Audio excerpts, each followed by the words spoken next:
Why is there a moving truck at my house? The question hung in the air, and I watched Dominic's face drain of color as 200 wedding guests turned to stare. His new wife, his other wife, clutched her bouquet tighter, her perfectly made-up face frozen in confusion. Behind me, the screen I'd been waiting to descend finally lowered from the ceiling of the Ashford Grand Ballroom, and the first image flickered to life. Bank statements. Property deeds. All dated 3 months ago. All in his name only. But I'm getting ahead of myself, and you deserve to understand how sweet this moment actually is. Before we dive in, I want to know, how are you doing today? Wherever you're watching this from, whether you're curled up in bed, commuting to work, or trying to distract yourself from your own drama, I hope you're ready for this story. Because what I'm about to share with you will restore your faith in karma, in justice, and in the power of staying 5 steps ahead of people who underestimate you. The weather outside my window right now is perfect, sunny, clear, not a cloud in sight. Kind of like my life these days. But it wasn't always this way. My name is Simone Laurent, and this is the story of how I went from being a woman who watched her fiancé marry someone else at what was supposed to be our wedding, to the CEO who bought out his entire company and exposed him for the fraud he is. If you told me 2 years ago that I'd be standing in designer clothes I actually own, watching Dominic Ashford's world crumble in real time, I would have laughed until I cried. Then again, 2 years ago I was still crying for different reasons. If you're enjoying this already, and trust me, it gets so much better, do me a favor and hit that like button. Subscribe if you haven't already, because I promise you'll want to hear more stories like this one. And drop a comment telling me if you've ever had someone underestimate you. I want to hear about it. But let me start from the beginning, back when I was 24 years old and stupid enough to believe that love conquered all. I met Dominic at a tech conference in Seattle. I was presenting my software for streamlining non-profit operations. Not sexy, not glamorous, but it worked and it helped people. He approached me after my panel, all charm and interest, asking questions that made me think he actually cared about the work. He was 28, running his family's investment firm, and he had this way of making you feel like you were the only person in the room. We started dating long distance. Boston to Seattle, Seattle to Boston. He'd fly me out first class, put me up in beautiful hotels, introduce me to his friends. I thought I'd found someone who saw past the surface, who valued my mind and my heart. He told me he loved that I was driven, that I was building something meaningful, that I wasn't like the women in his social circle who only cared about appearances. I believed him. 6 months in, he proposed. Not with some elaborate public display, but privately, in his apartment overlooking the harbor. He told me he wanted to build a life with me, that he was tired of the shallow expectations of his world, that I was his fresh start. He said his family would need time to adjust, but that he didn't care what they thought. He loved me, and that was enough. I said yes. I believed in us. I believed in the fairy tale of different worlds colliding and creating something beautiful. I believed that love, real love, was stronger than prejudice, stronger than social pressure, stronger than the disapproving looks his mother gave me the first time we met. I thought I could prove myself worthy of their world, even though some part of me knew I shouldn't have to. Here's what I believed about marriage back then, that it was a partnership built on trust and honesty. That when someone proposed, they meant it with their whole heart. That signing paperwork together meant you were truly combining your lives. That planning a wedding together meant you were both working toward the same future.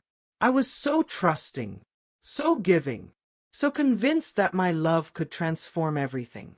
Dominic moved me to Boston 8 months before the wedding. It made sense, he said. His business was there, his family was there, and we needed to start building our life together. My nonprofit software was location independent anyway. I could work from anywhere. He helped me pack up my Seattle apartment, hired the movers, held my hand on the flight east. He'd found us a beautiful townhouse in Beacon Hill, he said. We'd live there together, start our married life there. He wanted me to see it, to make it ours. I should have questioned why the viewing kept getting postponed. Why he said we should wait until after the wedding to move in together, that it was more traditional that way. Why he got caggy when I asked about adding my name to the lease. Instead, I moved into a small apartment in Cambridge that he said was temporary. Just until the wedding. Just until everything was official. The wedding planning was entirely handled by his mother, Constance Ashford. She insisted, said it was tradition in their family, that she had connections and experience and wouldn't dream of burdening me with the stress. I was working 80-hour weeks trying to scale my software company anyway.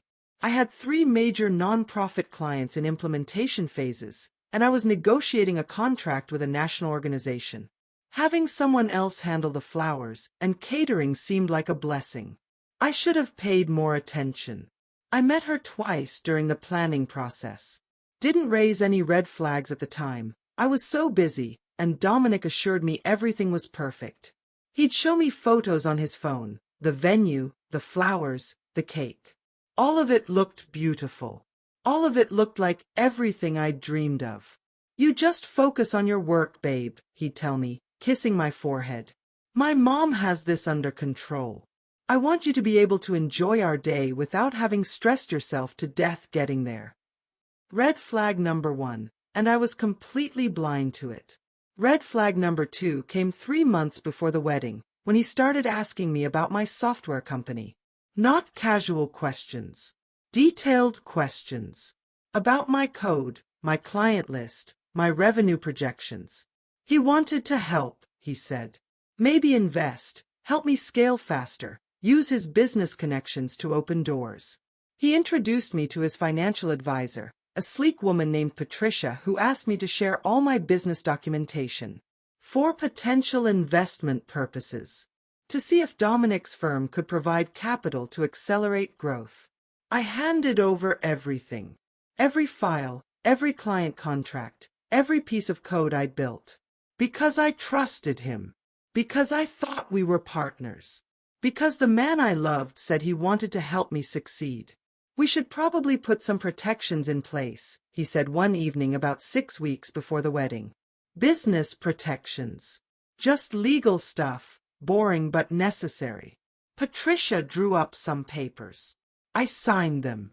Barely read them, honestly. I was in the middle of a product launch, sleeping 4 hours a night, and Dominic assured me it was just standard prenuptial protection for my business assets. He made it sound like he was protecting me, ensuring that if anything ever happened to us, my company would stay mine. The papers were thick, full of legal language I didn't fully understand. But I trusted him. I signed where Patricia pointed. Red flag number 3, 4, and 5, all rolled into one. And I missed every single one. 2 weeks before the wedding, Dominic started becoming distant. Working late, taking calls in other rooms, being vague about his schedule. When I asked about it, he blamed stress. The merger his firm was working on, family pressure about the wedding, the normal anxiety of such a big life change.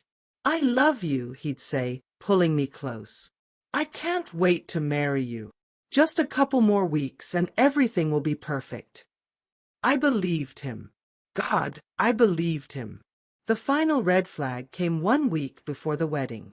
I was at his apartment. He still wouldn't let me stay overnight regularly, said we should save that for marriage, and his phone buzzed on the counter while he was in the shower.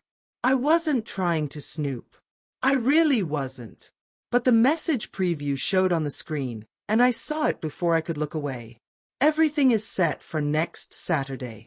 She has no idea. Can't believe you're actually going through with this. My stomach dropped. My hands shook as I picked up the phone, but it was locked. I put it back down exactly where he'd left it, my heart pounding.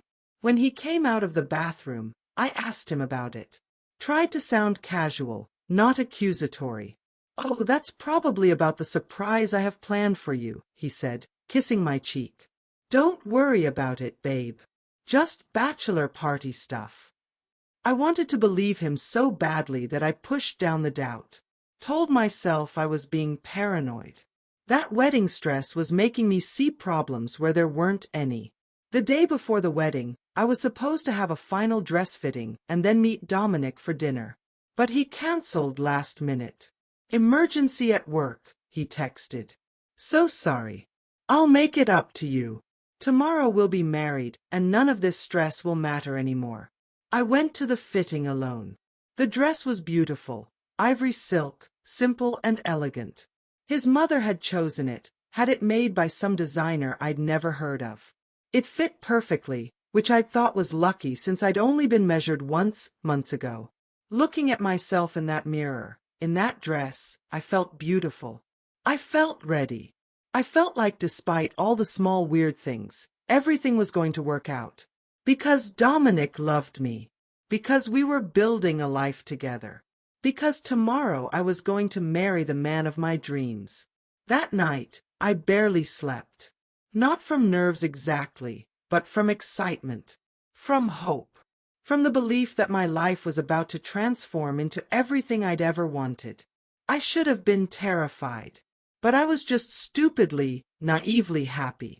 The wedding was scheduled for 2 in the afternoon at the Ashford Grand Ballroom. Yes, his family owned it. Old money, old Boston, the kind of wealth that came with buildings named after your ancestors. I'd been there once before, months ago, when Constance showed me photos of how it would be decorated. The morning of the wedding, I got ready at my Cambridge apartment with my sister, Maya. She'd flown in from Seattle, and she was the only family I had in attendance. Our parents had passed away in a car accident when I was 21, and most of my extended family was scattered or distant. "You look amazing," Maya said, helping me with the dress. But her voice was tight, worried. "What's wrong?" I asked. She hesitated. "Simone, are you absolutely sure about this?" "About him. His family is so, and you've been so stressed, and I want you to be happy." "I am happy," I told her, squeezing her hands. "I love him, Maya. This is my future." At 1:30, a car arrived to take us to the venue. Not a limo, Dominic had said he wanted to keep things understated, but a nice black sedan. Maya and I rode in silence, her holding my hand, me watching the Boston streets slide past. We pulled up to the Ashford Grand Ballroom at exactly 1:45. 15 minutes before the ceremony was supposed to start. And that's when everything fell apart. The first thing I noticed was the moving truck. Large, white, parked in the circle drive of the building next to the ballroom, the Ashford townhomes, luxury residences that the family owned. The back was open, and men were loading furniture. "That's weird," Maya said. "Moving on a Saturday afternoon?" Something cold settled in my stomach, but I pushed it away. We walked into the ballroom through the side entrance, the one that led to the bridal preparation room. The hallway was empty. No coordinator rushing to greet us, no staff directing us where to go. Just silence. I could hear music from the main ballroom. Voices. The sound of people gathered and waiting. "Maybe we should find someone," Maya suggested, but I was already walking toward the preparation room door. I opened it. Empty. Completely empty. No flowers, no champagne, no ribbon or decoration. Just an unused space with folded chairs against one wall. "Simone, what the hell?" Maya's voice was sharp now, alarmed. My heart was racing, but I forced myself to stay calm. There had to be an explanation. Maybe they'd changed which room I was supposed to use. Maybe I'd misunderstood. I walked back into the hallway and toward the main ballroom. The music grew louder. Voices clearer. And then I heard it. The wedding march. Someone was getting married. Right now. In the ballroom where my wedding was supposed to be happening in 10 minutes. I reached the ballroom doors. They were closed, but not locked. I pulled one open just enough to see inside. And my entire world shattered. The room was decorated beautifully. White flowers, silk ribbons, soft lighting. Exactly like the photos Dominic had shown me. 200 guests filled the chairs, all dressed formally, all watching the front of the room, where Dominic stood in his tuxedo, next to a woman in a wedding dress. Not me. A woman I'd never seen before. Blonde, pale-skinned, model-thin. She was smiling up at Dominic like he hung the moon. And he was smiling back. The officiant was speaking. We are gathered here today to witness the union of Dominic Ashford and Vanessa Thornton. Vanessa Thornton. I knew that name. She was on the board of his family's foundation. Old money, old Boston family. The kind of woman Constance Ashford had probably always hoped her son would marry. My hand was still on the door. My sister had come up behind me, and I heard her sharp intake of breath as she saw what I was seeing. "Simone," she whispered. "We need to leave. We need to leave right now." But I couldn't move. I couldn't breathe. I could only watch as Dominic married someone else at what was supposed to be my wedding. The officiant continued. "If anyone here has reason why these two should not be wed, speak now or forever hold your peace." Something in me snapped. Maybe it was rage. Maybe it was disbelief. Maybe it was the tiny, desperate hope that this was all some horrible misunderstanding. I pushed the door open fully and stepped into the ballroom. Every head turned. The music stopped. And Dominic's face went absolutely white. "Simone," he breathed. "What are you doing here?" What was I doing here? At my own wedding venue, at the time my wedding was supposed to happen, in the dress his mother had chosen for me? What am I doing here? I repeated, my voice shaking. "Dominic, what is this?" Constance Ashford rose from the front row, her face cold and controlled. "Security," she called out calmly. "Please escort this woman out. She's clearly confused." Two men in suits started moving toward me from the sides of the room. But I wasn't done. "I'm his fiancée," I said loudly, looking around at the 200 strangers who were all staring at me like I was insane. "We were supposed to get married today. Here. Right now." Dominic finally found his voice. "Simone, we need to talk. But not here. Not like this. You need to leave." Vanessa was crying now, her hands over her mouth, mascara starting to run. "You told her you'd marry her?" It was Constance, speaking to Dominic in a sharp whisper that still carried across the silent room. "You actually told her that?" "It was necessary," Dominic said, and the coldness in his voice hit me like a slap. "She wouldn't have signed everything over otherwise." The security guards had reached me, each taking one of my arms. But I'd heard what he said. Everyone had heard what he said. "Signed everything over?" I repeated. "What did I sign over?" Dominic turned away. Couldn't even look at me. It was his mother who answered. "Your software company, dear. All rights and ownership. Dominic's firm acquired it last month. We would have simply bought it outright, but you were being difficult about selling. This was easier." The room spun. Those papers. The ones Patricia had told me were protection for my business. They weren't protection. They were a transfer of ownership. I'd signed my company over to Dominic. Everything I'd built. Everything I'd worked for. Gone. "You can't do this," I said, but my voice sounded weak even to my own ears. "That's fraud. That's illegal." "You signed willingly," Constance said. "You accepted compensation. Our lawyers assure us everything was completely legal." "Compensation? I never received. The apartment lease we paid for these months. The credit card we gave you for wedding expenses. All documented as payment for acquisition." The credit card. The one Dominic had given me to help with wedding costs, though his mother was handling everything. The one I'd barely used because I preferred paying my own way. They documented it as payment for my company. The wedding. I started, but I already knew. There had never been a real wedding planned for me. This was it. This beautiful room, these decorations, this ceremony, all for Vanessa Thornton, the woman he was actually going to marry. "Please leave before we have to forcibly remove you," Constance said. "You're embarrassing yourself." The security guards started pulling me backward, toward the door.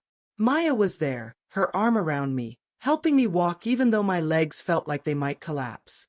"I loved you," I said to Dominic, and he finally looked at me. For just a second, I thought I saw guilt in his eyes. Regret. Something human. But then he said, "I'm sorry you were hurt. That wasn't the intention. The intention was business." And he turned back to Vanessa. The last thing I saw before the doors closed was them joining hands again. The officiant clearing his throat. The wedding continuing as if I'd never been there at all. Outside in the hallway, I collapsed. Maya caught me, held me as I broke. As everything I believed about my life crumbled into dust. "We're calling the police," Maya was saying. "We're getting a lawyer. This isn't over." But it felt over. It felt like I'd lost everything. I was wrong, though. I hadn't lost everything yet. That came later, when I discovered just how thoroughly Dominic and his family had destroyed my life while I'd been too in love and too trusting to notice. How do you think Simone should have seen this coming? What would you have done differently? Let me know in the comments. The police were sympathetic but unhelpful.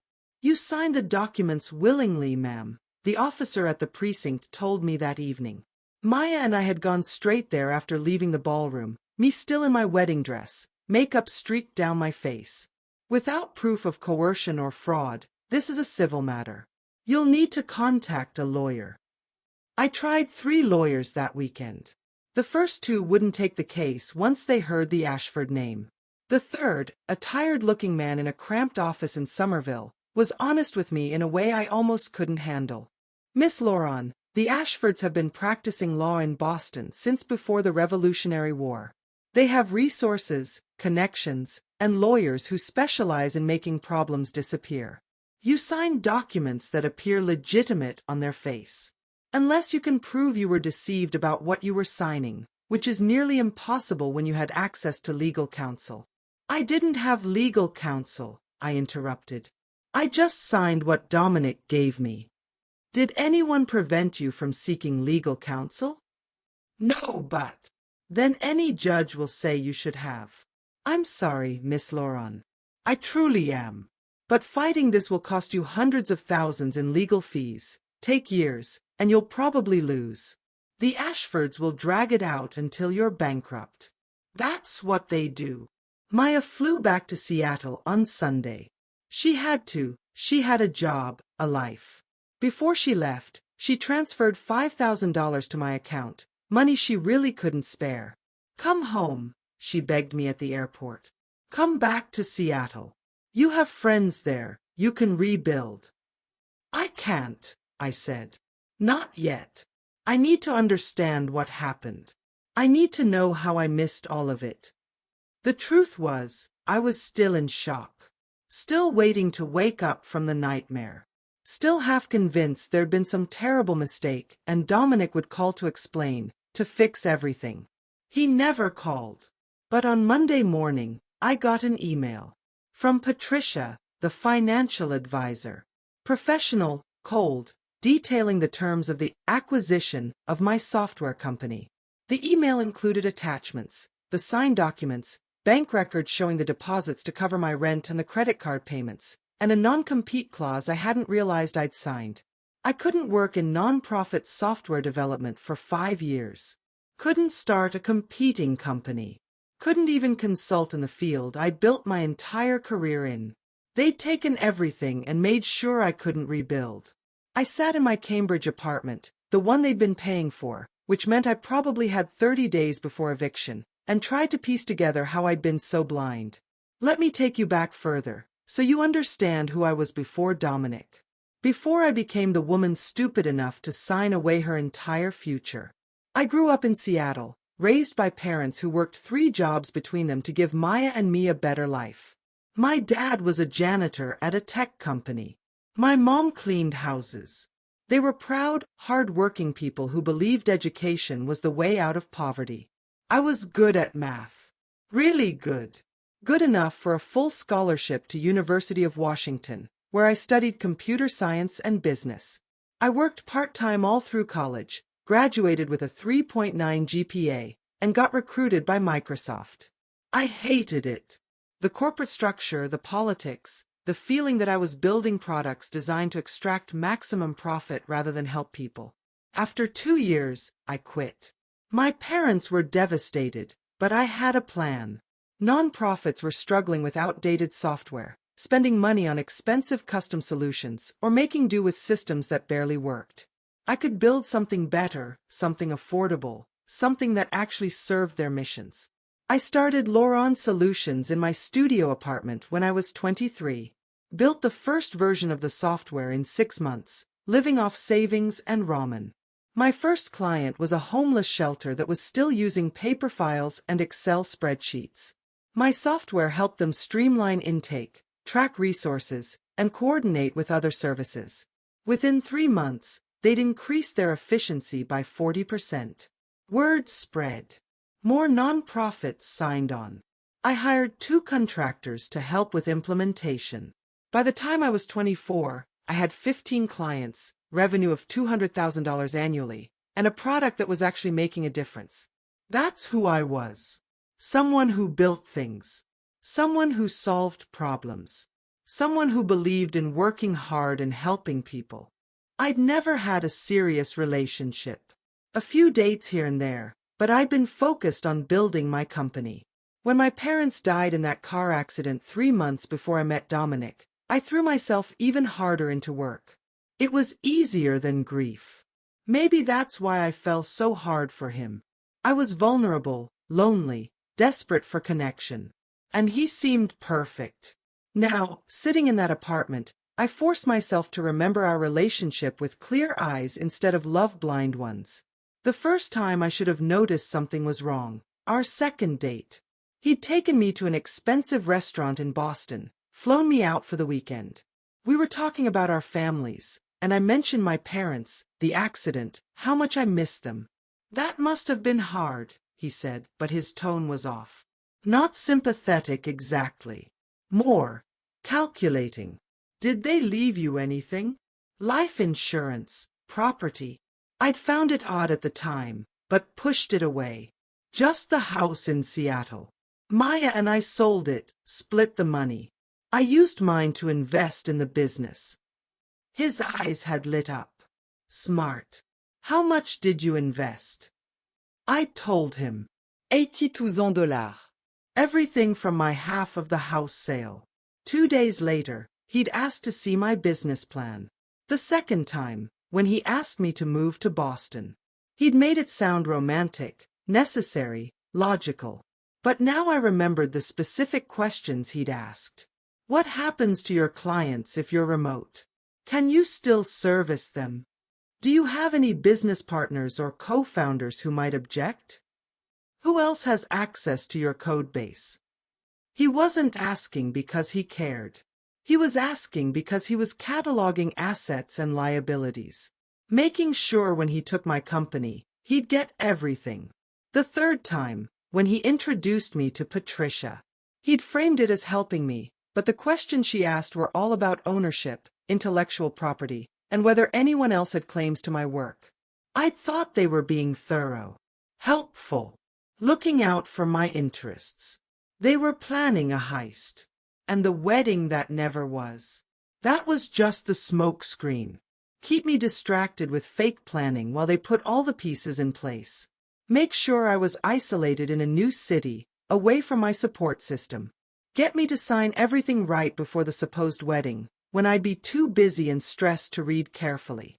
It was methodical, calculated, cruel. I'd loved him. God, I'd really loved him. And he'd seen me as nothing more than a business acquisition. That first week after the wedding was the darkest of my life. I barely ate, couldn't sleep, kept replaying every moment, every conversation, looking for the signs I'd missed. On Wednesday, I finally logged into my company's systems. Or tried to. My access was revoked. Email, server, client database, all locked out. I called my biggest client, the nonprofit I'd started with. The director, Tom, had become a friend over the past 2 years. Simone, he said when he answered, and his voice was tight. I was going to call you. What happened? I can't access the system. We got an email from Ashford Investments. They said they've acquired Lauron Solutions and will be handling all client relationships going forward. They assured us there wouldn't be any disruption to service. Tom, they stole my company. I didn't sell it, they tricked me. Simone. He cut me off gently. The email came with legal documentation showing the acquisition was legitimate. I'm sorry. I really am. But we have a contract with Lauron Solutions, and now that's owned by Ashford. If we try to break it, they'll sue us. We can't afford that. Every client said the same thing. They were sorry. They believed me. But they couldn't help. Dominic had made sure of that too. By Friday, I'd stopped crying. Crying was useless. Anger was useless. I needed to think, to plan, to figure out what I had left. The inventory was depressing. $3,000 in my personal bank account. A car I owned outright. Clothes. A laptop. A business that had been stolen. A non-compete that prevented me from rebuilding. And questions. So many questions. Why did Dominic need to marry Vanessa the same day he was supposed to marry me? Why the elaborate deception instead of just buying my company legitimately? Why go through the charade of a fake engagement? I started digging. If they wanted to destroy me, I'd at least understand why. The first piece of the puzzle came from social media. Vanessa Thornton's Instagram was public, and I scrolled through months of photos. There, 6 months ago, before I'd even met Dominic. A photo of her and Dominic at some charity gala, her caption reading, "Perfect evening with my perfect man." 6 months ago. We'd been engaged for 8 months. He'd been with her the whole time. I kept scrolling. More photos, going back years. Dominic and Vanessa at boarding school. At college. At family events. They'd known each other their entire lives. And then I found it. A newspaper announcement from 3 years ago in the Boston Society pages. Thornton and Ashford families announced the engagement of Vanessa Claire Thornton and Dominic James Ashford. Wedding planned for June. 3 years ago. They'd been engaged before. So what happened? I searched for more and found a gossip blog that covered Boston Society. A post from 2.5 years ago, wedding of the year cancelled. Sources say the Thornton-Ashford merger is off due to cold feet on the groom's side. Vanessa is said to be devastated. Dominic had called off their wedding. But now they were married. So something had changed. Something had made him go through with it this time. I needed more information, but I didn't have access to the kind of society circles that would know. What I needed was someone on the inside. The answer came from an unexpected place. On Saturday, exactly 1 week after the wedding that wasn't mine, someone knocked on my apartment door. I considered not answering. I was still in pajamas at 2 in the afternoon, hadn't showered in 2 days, but whoever it was knocked again. Persistent. I opened the door. A woman stood there, probably in her early 60s, dressed in expensive but understated clothes. Her dark hair was shot through with silver, pulled back in an elegant bun. She looked familiar, but I couldn't place her. "Simone Lauron?" she asked. "Who's asking?" "My name is Catherine Ashford. I'm Dominic's aunt. May I come in?" I should have slammed the door. Should have told her to go to hell and taken her entire family with her. But curiosity won. I let her in. She looked around the small apartment. I hadn't cleaned, there were tissues everywhere, dishes in the sink, but her expression didn't change. "I'm not here on behalf of my family," she said once I gestured her to the couch. "In fact, they don't know I'm here. They'd be furious if they did." "Then why are you here?" Catherine was quiet for a moment, studying me. "Because what they did to you was unconscionable, and because you deserve to know the truth." My heart started pounding. What truth? Dominic needed to marry Vanessa to access his trust fund. My father set it up with specific conditions. Dominic had to marry someone from an approved family by age 30 or the entire $20 million would go to charity. He turns 30 next month. $20 million. This had all been about money. But he called off their engagement before, I said. 2 years ago. Catherine nodded. He was trying to rebel. Thought he could make it on his own without the family money. The investment firm he runs? It's failing.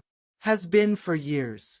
He made bad decisions, risky investments that didn't pan out. 6 months ago, he was on the verge of bankruptcy. So he went back to Vanessa. Vanessa's family made a condition. They'd only agree to the marriage if Dominic proved he could successfully run a company, if he could show real business acumen. And suddenly it all clicked into place. He needed to acquire a successful company, I said slowly, to prove he could run a business. But he didn't have money to buy one legitimately, so he found a vulnerable target. A small company with valuable intellectual property, run by a single owner with no family to protect her. A woman he could manipulate. Catherine's voice was hard. I'm not proud of my family, Miss Laurent. I'm here because someone needs to tell you that what happened was planned from the moment Dominic first approached you at that conference. Patricia works for our family. She researched you before he ever said hello. I felt like I might throw up. He never loved me. No. I don't believe he did.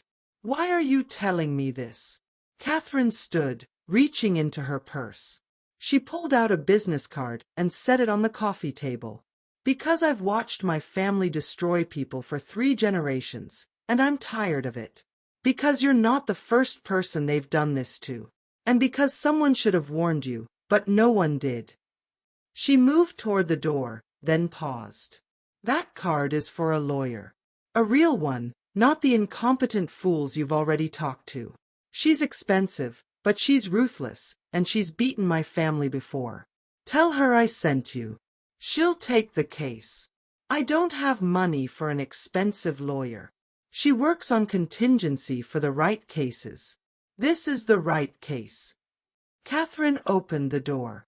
Dominic and Constance think they've won. They think you'll slink away and disappear. Prove them wrong, Miss Laurent. She left. I stared at the business card for a long time. Rebecca Chin, attorney at law, specializing in fraud, contract disputes, and white-collar crime. I called the number. The receptionist who answered was professional but distant until I mentioned Catherine Ashford's name. Then her tone changed completely. Miss Chen can see you Monday morning at 9. Please bring all documentation related to your case. That weekend, I pulled together everything I had. Every email from Dominic or Patricia. Every text message. Photos of the documents I'd signed. I'd taken pictures before signing. Habit from my Microsoft days. Bank records. The timeline of our relationship. And I started to remember things I'd pushed aside at the time. The way Dominic had always steered conversations away from my family, my friends, my life in Seattle. How he'd discouraged me from making friends in Boston, saying we'd have plenty of time for socializing after the wedding. The way he'd isolated me, slowly and carefully, until I had no one but him and Maya. The questions he'd asked about my code, always framed as interest but really gathering intelligence. How did you solve the data encryption problem? What makes your software better than competitors? Could someone replicate what you've built if they had your documentation? I told him everything, showed him everything, trusted him with every detail of my work. He'd been cataloging it all, making sure when he took my company, he'd have everything needed to run it without me. The memory that hurt most, 3 weeks before the fake wedding, when I'd had a panic attack from stress. He'd held me, stroked my hair, whispered that everything would be okay. That soon we'd be married, and I could relax.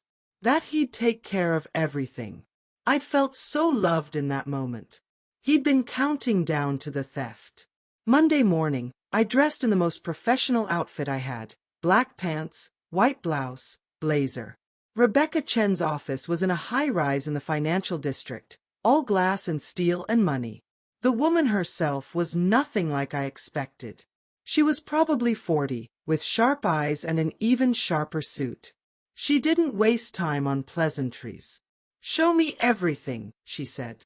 I did. Laid out the whole story, every document, every timeline. She took notes, asked pointed questions, didn't show emotion. When I finished, she leaned back in her chair. "They made mistakes," she said. "They got cocky. The non-compete clause is overly broad. It won't hold up. The compensation they claim they gave you is poorly documented. And the timeline of their relationship with Vanessa creates a pattern of deception that could prove fraud in the inducement." Hope fluttered in my chest. "So you can help me?" "I can try. But Simone, you need to understand what you're up against. The Ashfords will fight dirty. They'll drag your name through mud. They'll make this as painful as possible to try to force you to give up. This could take years." "I don't care. You say that now. Wait until they start deposing everyone you've ever known. Wait until they subpoena your therapy records, your medical history, anything they can use to paint you as unstable or incompetent. Wait until they plant stories in the press about you being a gold digger who's bitter about being dumped." "They already took everything from me," I said. "What else can they do?" Rebecca's smile was thin and cold. "You'd be surprised. But if you want to fight, I'll fight with you. Contingency basis. I get 30% of whatever we win or settle for. If we lose, you owe me nothing." "Why would you take that risk?" "Because Catherine Ashford doesn't send people to me unless their case has merit. Because I grew up poor in Boston, watching families like the Ashfords crush people like my parents. And because winning against them is worth more than money to me." I signed the retainer agreement. Walking out of Rebecca's office, I felt something I hadn't felt in weeks. Not hope exactly, but purpose, direction. A path forward that wasn't just curling up and dying. My phone buzzed. A text from an unknown number. "Heard you hired Rebecca Chin. Goo. My lawyers will eat her alive. You're embarrassing yourself. Drop this and I'll make sure the non-compete goes away. Keep fighting and I'll destroy what's left of your reputation. Dominic." Somehow he already knew I'd hired a lawyer. I typed back, "See you in court." His response was immediate, "Your funeral." But he was wrong. It wasn't going to be my funeral. It was going to be his. I just didn't know yet how true that would become. "Would you have taken the case?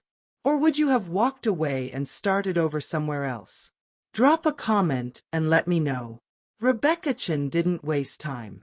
By Tuesday afternoon, she'd filed a lawsuit against Dominic Ashford, Ashford Investments, and Patricia Moreno for fraud, breach of fiduciary duty, and unjust enrichment.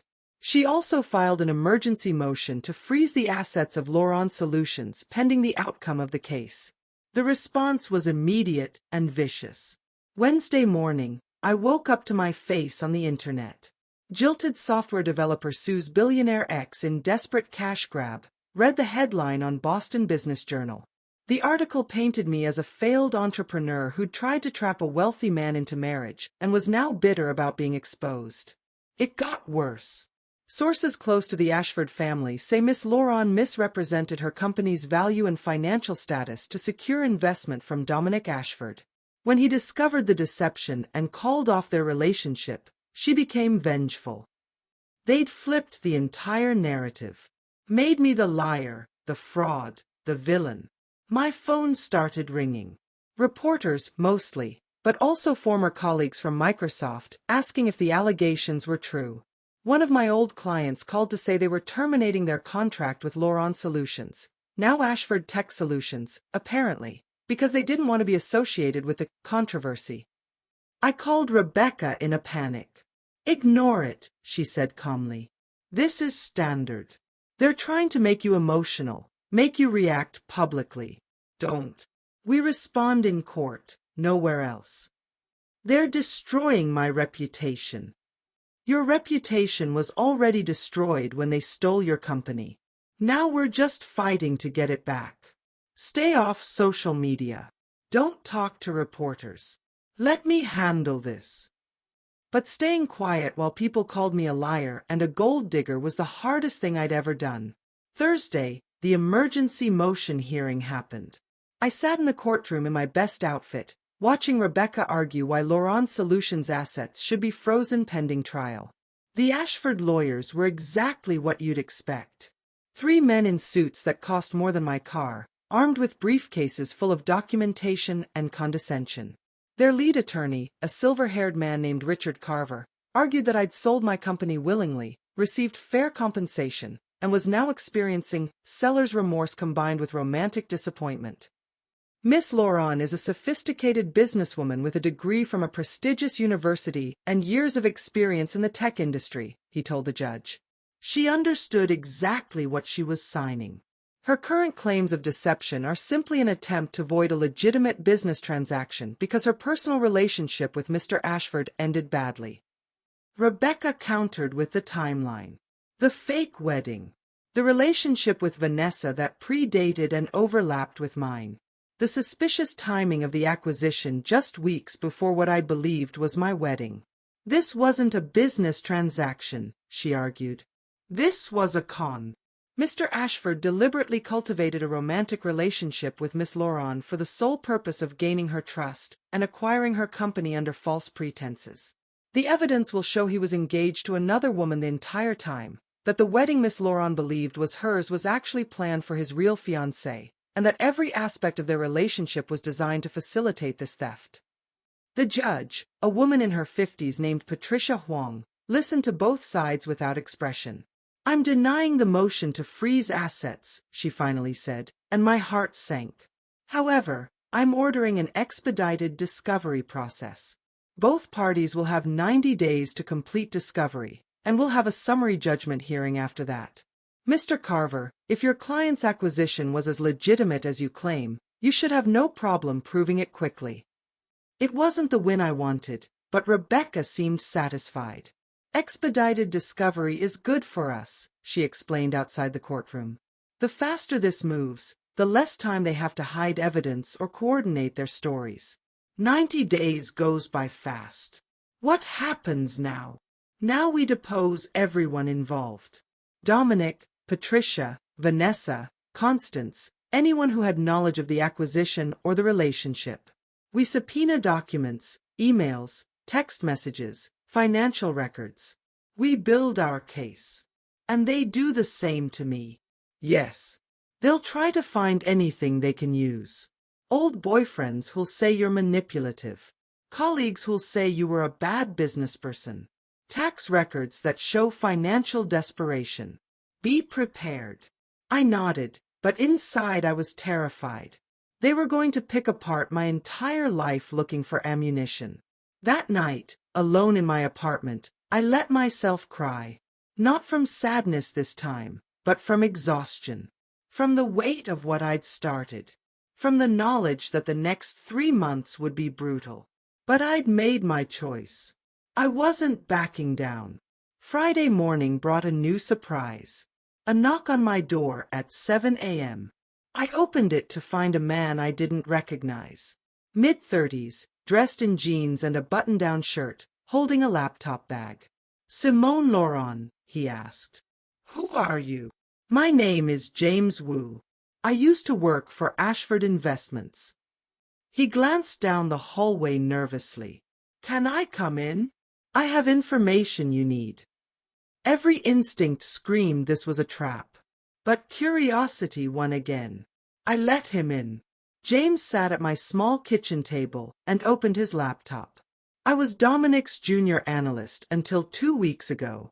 He fired me when I questioned some of the accounting around the Laurent Solutions acquisition. My pulse quickened. What kind of accounting?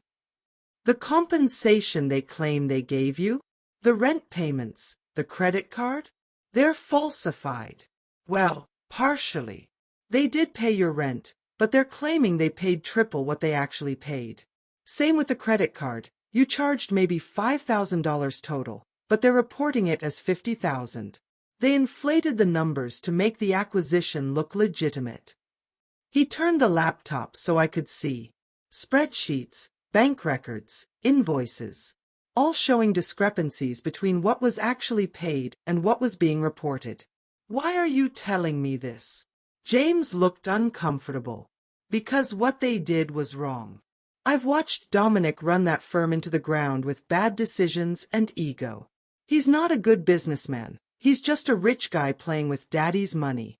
And when he couldn't make it work, instead of admitting failure, he decided to steal from you. He paused. Also, he fired me without severance and I'm pissed. So there's that. Can you testify? Provide these records to my lawyer. That's why I'm here. But you need to know, the Ashfords will destroy me for this. I'll never work in Boston finance again. They'll make sure of it. Then why do it? He closed the laptop. Because I have a daughter. She's 8. And I don't want her growing up thinking this is how successful people behave. That you can just take what you want and crush anyone who gets in your way. He met my eyes. I want to be able to tell her I did the right thing, even when it was hard. I gave him Rebecca's contact information. He left 20 minutes later, looking terrified but determined. This was the first crack in the Ashford armor. The first piece of real evidence that their story was built on lies. Rebecca called me an hour later. James had already contacted her, sent over the files. This is huge, she said, and I could hear the excitement in her voice. This proves deliberate inflation of the compensation value. It supports our fraud claim. Simone, this changes everything. Can they argue he's lying? That he's a disgruntled employee making things up? They'll try. But he has documentation. Bank records don't lie. We can verify every number he's given us. For the first time since this nightmare started, I felt like maybe, I had a chance. The weekend was quiet. Too quiet. I kept waiting for the other shoe to drop, for the Ashfords to retaliate somehow. Monday morning, it came. I got a call from my landlord. Miss Lauron, I need you out by the end of the month. What? Why? The company that's been paying your rent informed me they're terminating the lease. Since you're not on the lease yourself, you need to vacate. Of course. They were evicting me. I can sign a new lease, I said desperately. I can pay. I'm sorry, but I've already promised the unit to someone else. A friend of the previous tenant. You have 30 days. The previous tenant. Dominic. He'd set this up too. I called Rebecca. They're evicting me. Figured they would. Don't worry about housing right now. We have bigger problems. What problems? They've filed a countersuit. They're suing you for defamation, claiming your fraud allegations have damaged Dominic's reputation and business. They're asking for $5 million in damages. $5 million. Money I didn't have. Money I'd never have. They're trying to bury me in legal fees and threats, Rebecca said. Classic intimidation tactic. We'll file a motion to dismiss. The defamation claim is baseless since we're making our allegations in court, which is protected. But Simone, this is what I warned you about. They're going to make this as painful as possible. I'm not dropping the case. Good. Because I found something else.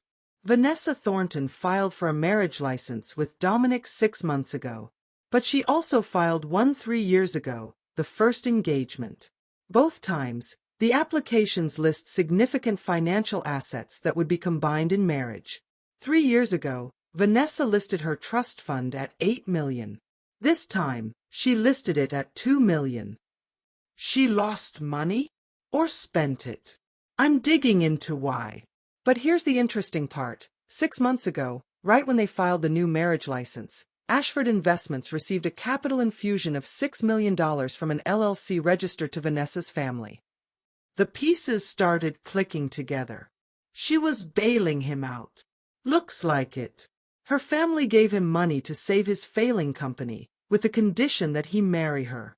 But he still needed to prove he could run a successful business. So he stole mine. Exactly. This wasn't just about Dominic's trust fund. It was about salvaging his ego, his reputation, his image as a successful businessman. He couldn't just marry Vanessa and admit he'd failed. He needed to show he could acquire and run a company. I was convenient, vulnerable, alone. Everything they needed. The depositions started the second week. Rebecca prepared me extensively, what to expect, how to answer, what tricks they'd try. They'll try to make you angry, she said. They'll bring up your parents, your relationship with Dominic, anything personal and painful. Stay calm.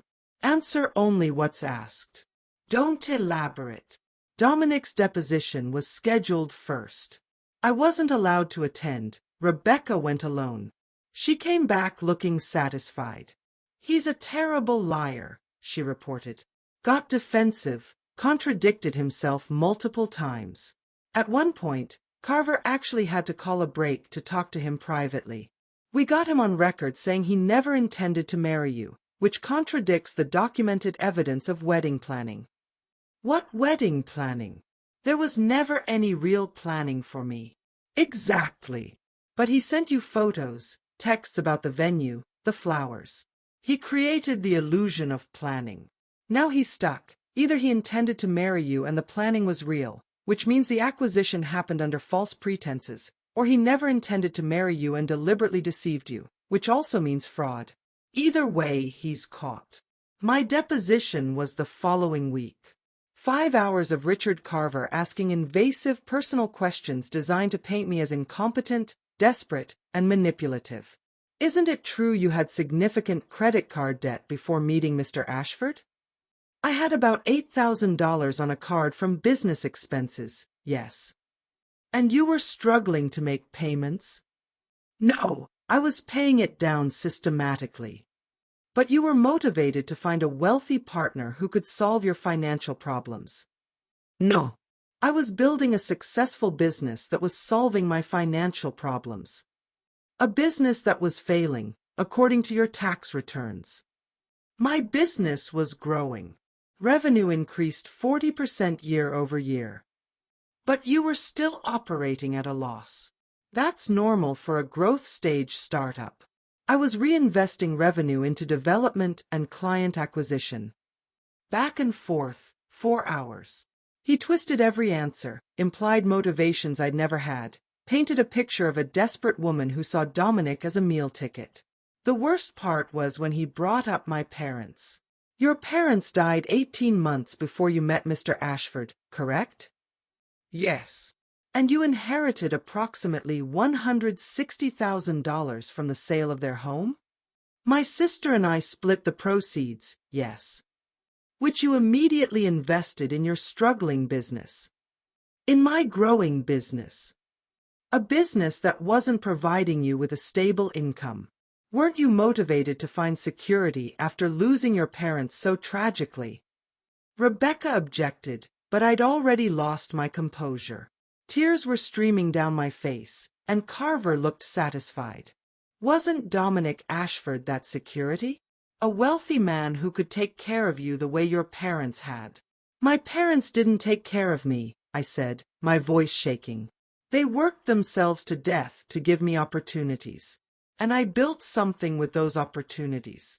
Something Dominic stole because he couldn't build anything himself. Carver smiled. No further questions.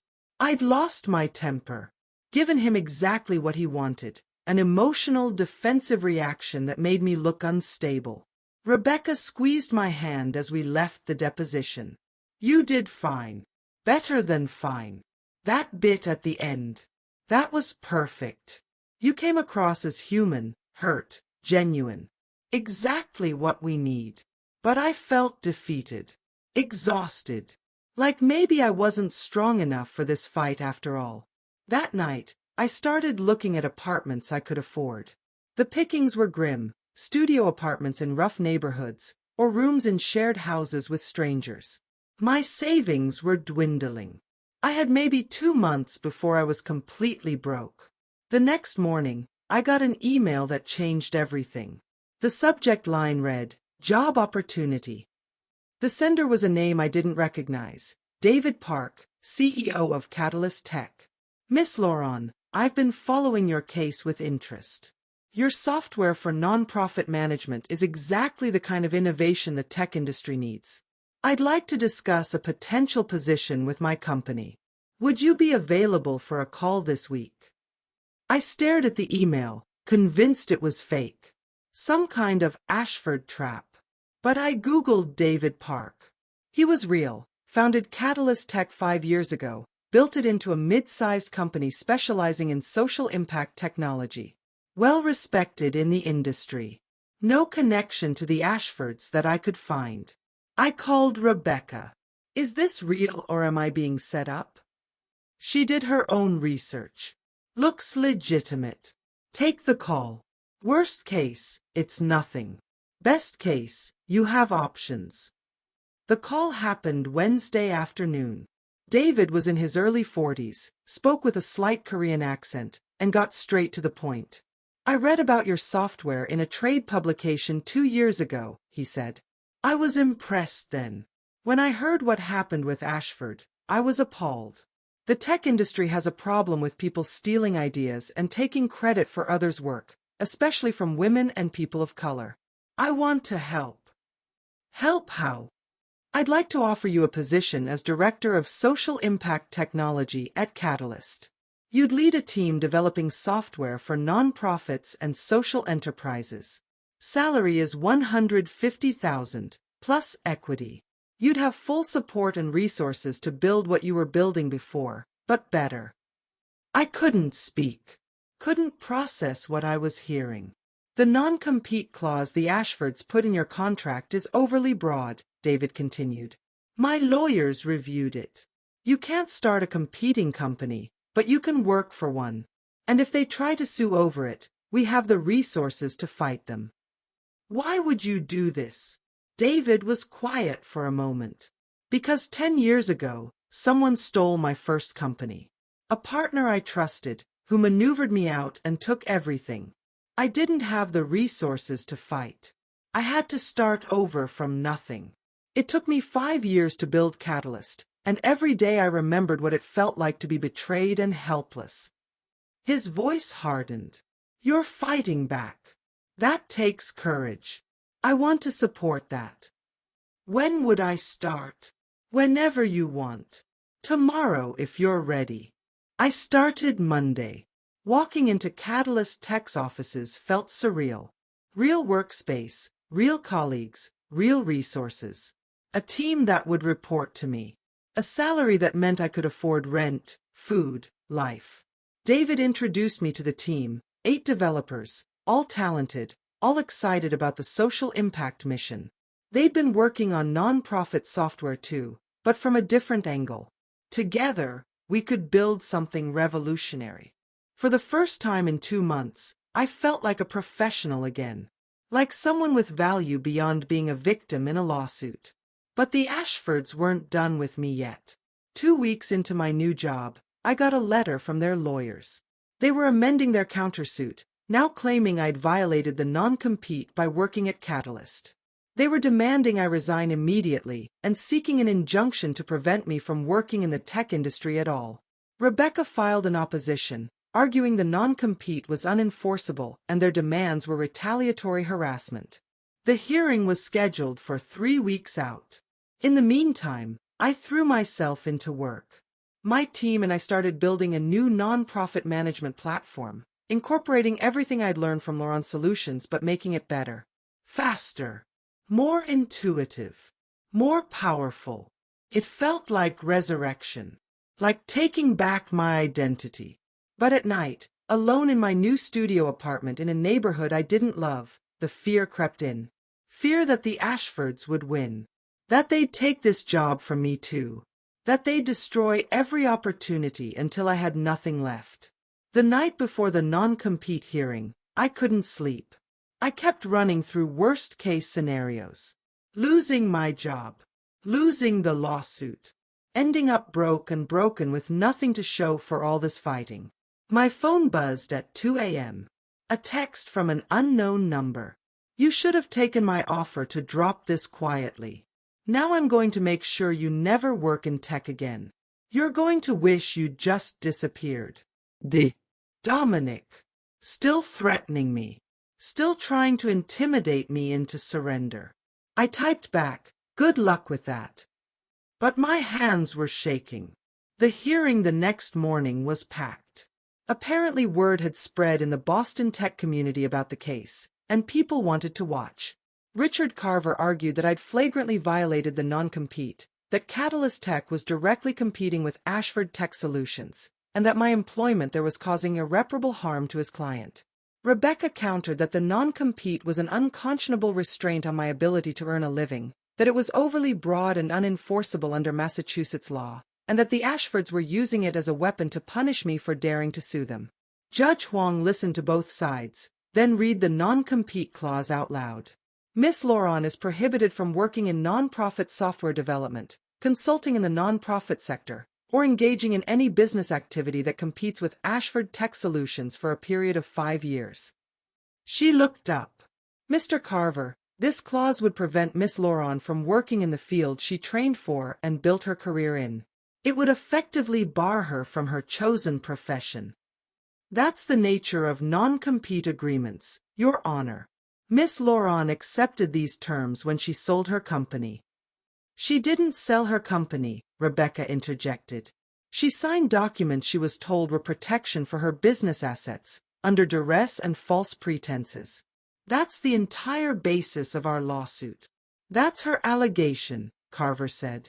It hasn't been proven. Judge Huang set down the document. I'm denying the injunction. The non-compete clause is likely unenforceable as written, and Mr. Ashford has not demonstrated immediate irreparable harm. Miss Laurent may continue her employment at Catalyst Tech pending resolution of the underlying lawsuit. I almost collapsed with relief. Outside the courthouse, reporters swarmed us. Rebecca gave a brief statement about being pleased with the ruling, then we escaped to her car. "This is good," she said as we drove away. "The judge is starting to see their tactics for what they are, harassment and retaliation. It helps our case. When will the actual case go to trial?" Summary judgment hearing is in 6 weeks.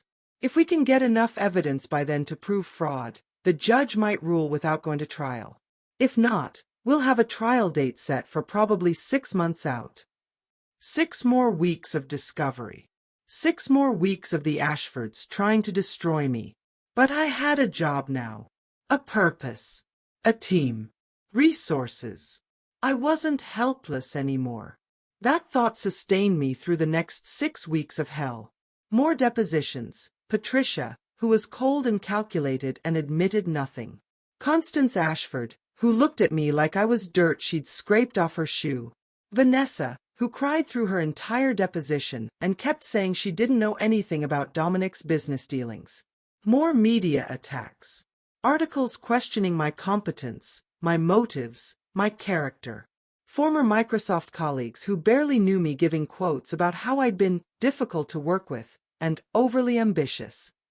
More legal bills that Rebecca assured me we'd recoup when we won, but still felt crushing. But there were bright spots too. James Wu's testimony held up.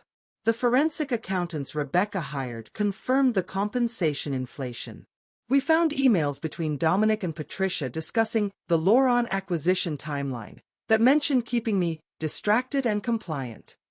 We found evidence that Dominic had taken a 2-week trip to the Bahamas with Vanessa right in the middle of his supposed relationship with me, telling me he was on a business trip. We found the original wedding contract for Dominic and Vanessa's wedding, dated and signed 6 months before my supposed wedding date. The same venue, same caterer, same flowers. They just told me it was for me. Every piece of evidence made the picture clearer. This had been a con from the beginning. Calculated, planned, executed with precision. And finally, Rebecca found the smoking gun. A recorded phone call between Dominic and his mother, 2 weeks before my fake wedding. Dominic had pocket-dialed someone, we never figured out who, and their conversation had been recorded on that person's voicemail. The person, an acquaintance of Catherine Ashford's, had given it to her. Catherine had given it to me. In the recording, Dominic and Constance discussed the timeline. Making sure I signed the final documents. Making sure I didn't suspect anything before the wedding day. Making sure Vanessa's real wedding went off without complications. What if she shows up? Dominic's voice, tinny through the recording but clear enough. Security will remove her. We'll say she's unstable, that you broke up with her weeks ago and she's delusional. Who will people believe, you or some nobody software developer? And the company transfer is solid? She can't fight it. Richard says it's airtight. She signed everything willingly. We have documentation of compensation. Even if she claims fraud, she'll never prove it.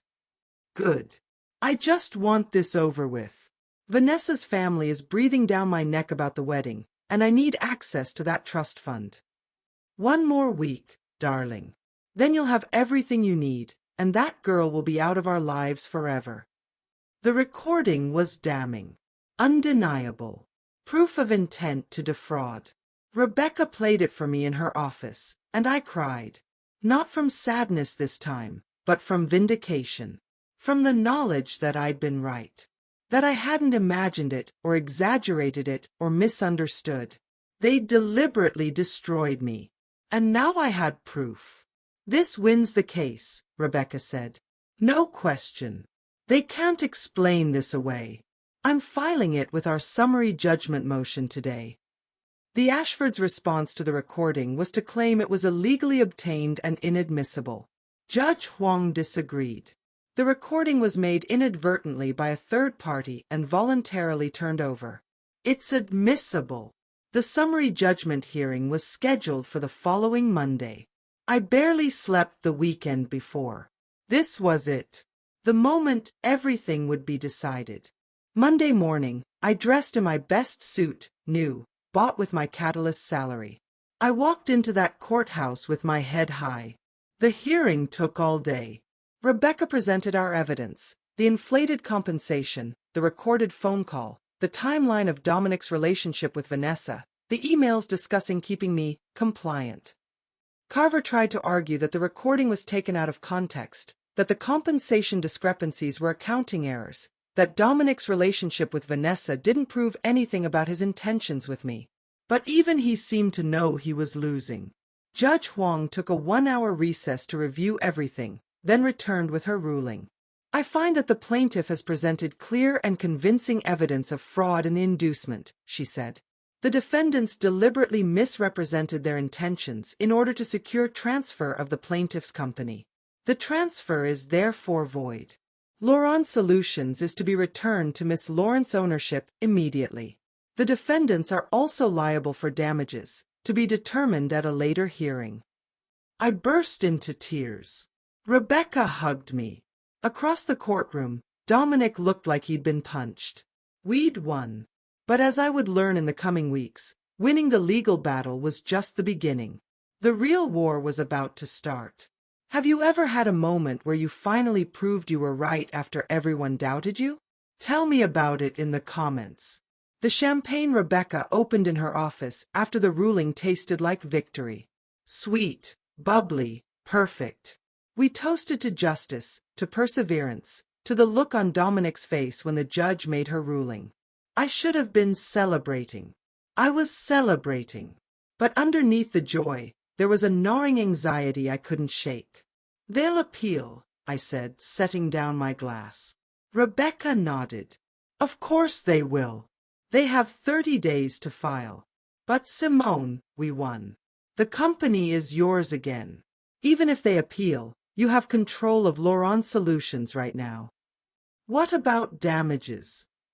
That hearing is scheduled for 6 weeks from now. We'll argue for compensation based on lost revenue, emotional distress, and punitive damages for their conduct. I'm thinking we ask for $10 million.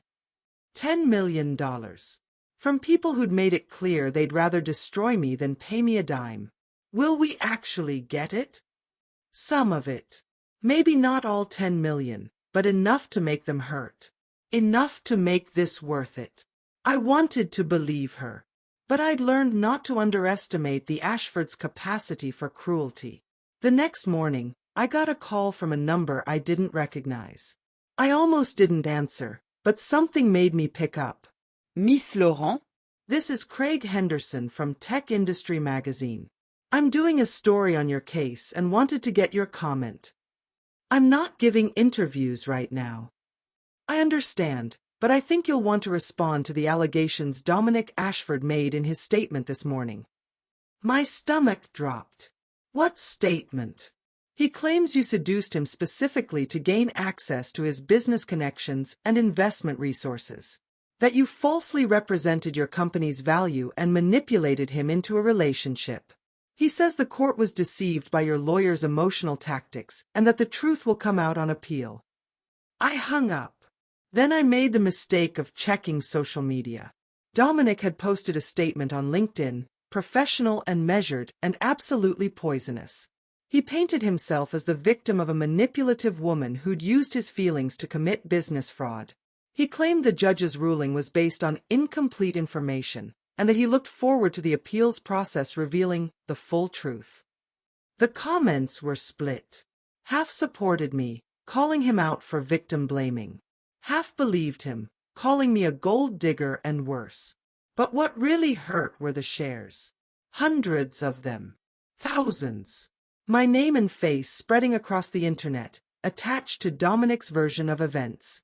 I called Rebecca immediately. Ignore it, she said, but she sounded tired. He's trying to win in the court of public opinion since he lost in actual court. Don't engage. Don't respond. Let me handle it. How are you going to handle it? I'm drafting a statement from you. Professional, brief, focused on the facts. You're pleased with the court's ruling, you look forward to rebuilding your company, and you won't be commenting further while the legal process continues. It felt inadequate, passive, like letting him control the narrative again. But I trusted Rebecca. I had to. The statement went out that afternoon. It got some traction, but not like Dominic's had. His had the weight of wealth and connections behind it, shared by influential people in Boston business circles who wanted to stay on the Ashfords' good side. Mine had me, and the people who believed me. Fewer, but fiercer. David Park called that evening. How are you holding up? I've been better. I saw Ashford's statement. It's garbage, and everyone who matters knows it. Don't let him get in your head. Easier said than done. I know. But Simone, you won. You actually beat them in court. That's huge. That almost never happens with families like that. He was right. I needed to remember that. I'd won. The next challenge was actually taking back control of Laurent Solutions. The court order gave me immediate ownership, but Ashford Tech Solutions, the entity Dominic had created to house my stolen company, had been operating for 2 months. They had my clients, my code, my everything. Rebecca had filed a motion requiring them to turn over all assets within 7 days. That deadline was Friday. Friday came. No transfer. Rebecca filed a contempt motion. The Ashfords' lawyers claimed they needed more time to properly separate the business assets from Ashford Investment Systems. Judge Huang was not amused. She gave them another 72 hours and made it clear that failure to comply would result in sanctions. Monday afternoon, I finally got access to my company's files. They'd gutted it. The code was there, but barely. They'd deleted comments, removed documentation, corrupted backup files. They'd kept the client contracts but had modified my software in ways that introduced bugs and instability. 3 of my original 15 clients had already terminated their contracts due to service degradation. My client database was a mess. Contact information was wrong. Notes were deleted. Implementation schedules were scrambled. They'd handed me back a skeleton. The bare minimum to comply with the court order, but stripped of everything that made it functional. I sat at my laptop in my apartment, looking at the wreckage of 2 years of work, and felt rage like I'd never experienced. They couldn't keep my company, so they'd destroyed it. I called Rebecca. They sabotaged everything. Document it. Screenshots, Everything. We'll add it to the damages claim. What good does that do me now? I have a company that doesn't work and clients who are canceling. Then fix it. You built it once, you can rebuild it. And this time, they can't take it from you. She was right, but God, I was tired. I reached out to my old clients, the ones who'd stuck with me originally. Started with Tom at the homeless shelter. Simone, he said when he answered, and he sounded genuinely happy to hear from me. I saw the news. Congratulations. Thanks. Tom, I'm rebuilding Laurent Solutions. I know you're probably happy with whatever Ashford Tech set up. Are you kidding? The software's been a disaster since they took over. Response times are slow, bugs everywhere, and their support team has no idea how the system actually works. We've been limping along hoping you'd get your company back. Hope flickered. So you'd be willing to switch back? In a heartbeat. When can you start? I reached out to all 15 original clients. 12 wanted to come back immediately. 2 were hesitant but willing to give me another chance. 1 had already switched to a competitor and was locked into a contract. 12 clients. Not 15, but it was a foundation. The problem was the code. The damage Ashford Tech had done was extensive, and I couldn't fix it alone. I needed developers. David Park came through again. Use Catalyst's developers. After hours, as freelance work. We'll charge Laurent Solutions a reduced rate, and they'll help you rebuild. Why are you doing this? Because what they did to you is what powerful people have been doing to innovators forever. And I'm sick of it. Let me help level the playing field. For the next 3 weeks, I worked 80-hour weeks. Days at Catalyst, leading my social impact team and building new products. Nights and weekends rebuilding Laurent Solutions with the help of Catalyst developers. We fixed the bugs first, stabilized the system for existing clients. Then we started rebuilding the features that had been destroyed. I rewrote documentation from memory, recreated implementation guides, rebuilt the client database from emails and old files. It was exhausting, but it was also empowering. Every line of code I fixed was a middle finger to Dominic.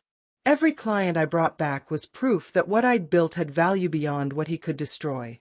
But the Ashfords weren't done trying. 3 weeks after the ruling, their appeal was filed. I expected it. What I didn't expect was the accompanying media blitz. Suddenly, stories started appearing.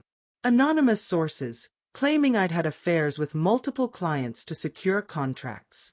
Allegations that I'd stolen code from Microsoft and used it in Laurent Solutions. Rumors that I'd fabricated evidence in the lawsuit. None of it was true. All of it was damaging. Rebecca worked overtime fighting back, issuing denials, threatening defamation suits. But fighting lies takes energy, and I was already running on fumes. The worst came from an unexpected source. Patricia Moreno, the financial advisor who'd helped Dominic steal my company, gave an interview to Boston Business Journal. She claimed that I'd come to her desperate for investment, willing to do anything to save my failing company. She told me she'd do whatever it took to secure funding, Patricia said in the article. When Dominic showed interest in her company, she pursued him romantically. It was calculated. She saw an opportunity and took it. The article included photos of me and Dominic together, at restaurants, walking in the park, laughing. They looked intimate, romantic, like exactly what Patricia was describing. Except I believed we were in love. I believed he wanted to marry me. The photos made it look like I'd been using him all along. Comments on the article were brutal. People calling me every name imaginable, saying I deserved what I got. That I was a cautionary tale about women who try to trap rich men. I stopped reading social media entirely. Stopped Googling my name. Focused only on work and rebuilding. But the pressure was constant. Every day brought new attacks, new lies, new attempts to destroy my credibility. And then Vanessa entered the picture. She reached out through Instagram, of all places. A DM that just said, "We need to talk." I should have ignored it. Should have blocked her. But curiosity won again. "About what?" I replied. "About Dominic. And what really happened. Can we meet?" Every instinct screamed trap. But something in her message felt off. Desperate, maybe. I told Rebecca about it. "Absolutely not," she said immediately. "It's a setup. They'll record the conversation, twist your words, use it against you." What if she actually knows something? What if she wants to help? Why would she help you? She married him. She's on his side. But I couldn't shake the feeling that there was more to Vanessa's message than manipulation. Against Rebecca's advice, I agreed to meet Vanessa. But I set the terms, a public coffee shop, during the day, and I'd record the conversation on my phone. We met on a Wednesday afternoon at a busy Starbucks in Cambridge. Vanessa looked different than she had at the wedding. Thinner. Tired. The polish was still there, expensive clothes, perfect hair, but something in her eyes was hollow. She saw me and waved nervously. I sat down across from her, phone recording in my pocket. "Thank you for meeting me," she said. "I wasn't sure you would." "Why did you want to meet?" Vanessa stared at her coffee cup. "Because I need you to know the truth. About me and Dominic. About everything. I know the truth. He used me to steal my company so he could marry you and access his trust fund. That's part of it. But there's more." She looked up, and her eyes were wet. "Simone, he's doing the same thing to me." I sat back. "What are you talking about?" "The trust fund. It doesn't go to him, it goes to us jointly. To our marriage. And there are conditions. We have to stay married for 5 years, have at least one child, and maintain the family businesses successfully. If we divorce before then, or if the businesses fail, the money goes to charity." "So you're locked in for 5 years?" "Yes. And I thought I knew what I was signing up for. Dominic and I grew up together. We were supposed to get married 3 years ago, but he got cold feet. Said he wanted to make it on his own, didn't want to be controlled by family money." She laughed bitterly. "I actually admired that. I waited for him. Thought he'd come back when he was ready. But he only came back when he was broke." "Yes. And my family agreed to help him, but with conditions. The marriage had to happen. He had to prove he could run a successful company. And I had to put 6 million of my own money into his firm." "He's burning through your money." Vanessa nodded. "The company is still failing. He's making the same bad decisions, the same risky investments. Your software company, Laurent Solutions, was supposed to be the thing that turned it around. Steady revenue, good reputation, growth potential. But he didn't know how to actually run it. He destroyed it within 2 months. Why are you telling me this?" "Because he's planning to divorce me." I found emails between him and his lawyer. Once the trust fund transfers to our joint account, he's going to file for divorce and claim I violated the prenup. He'll take half of everything, including my 6 million, and I'll be left with nothing. I stared at her. "You're being conned too." "Yes." Tears spilled down her cheeks. "I'm as stupid as you were. I loved him. I thought he loved me. But I was just another mark.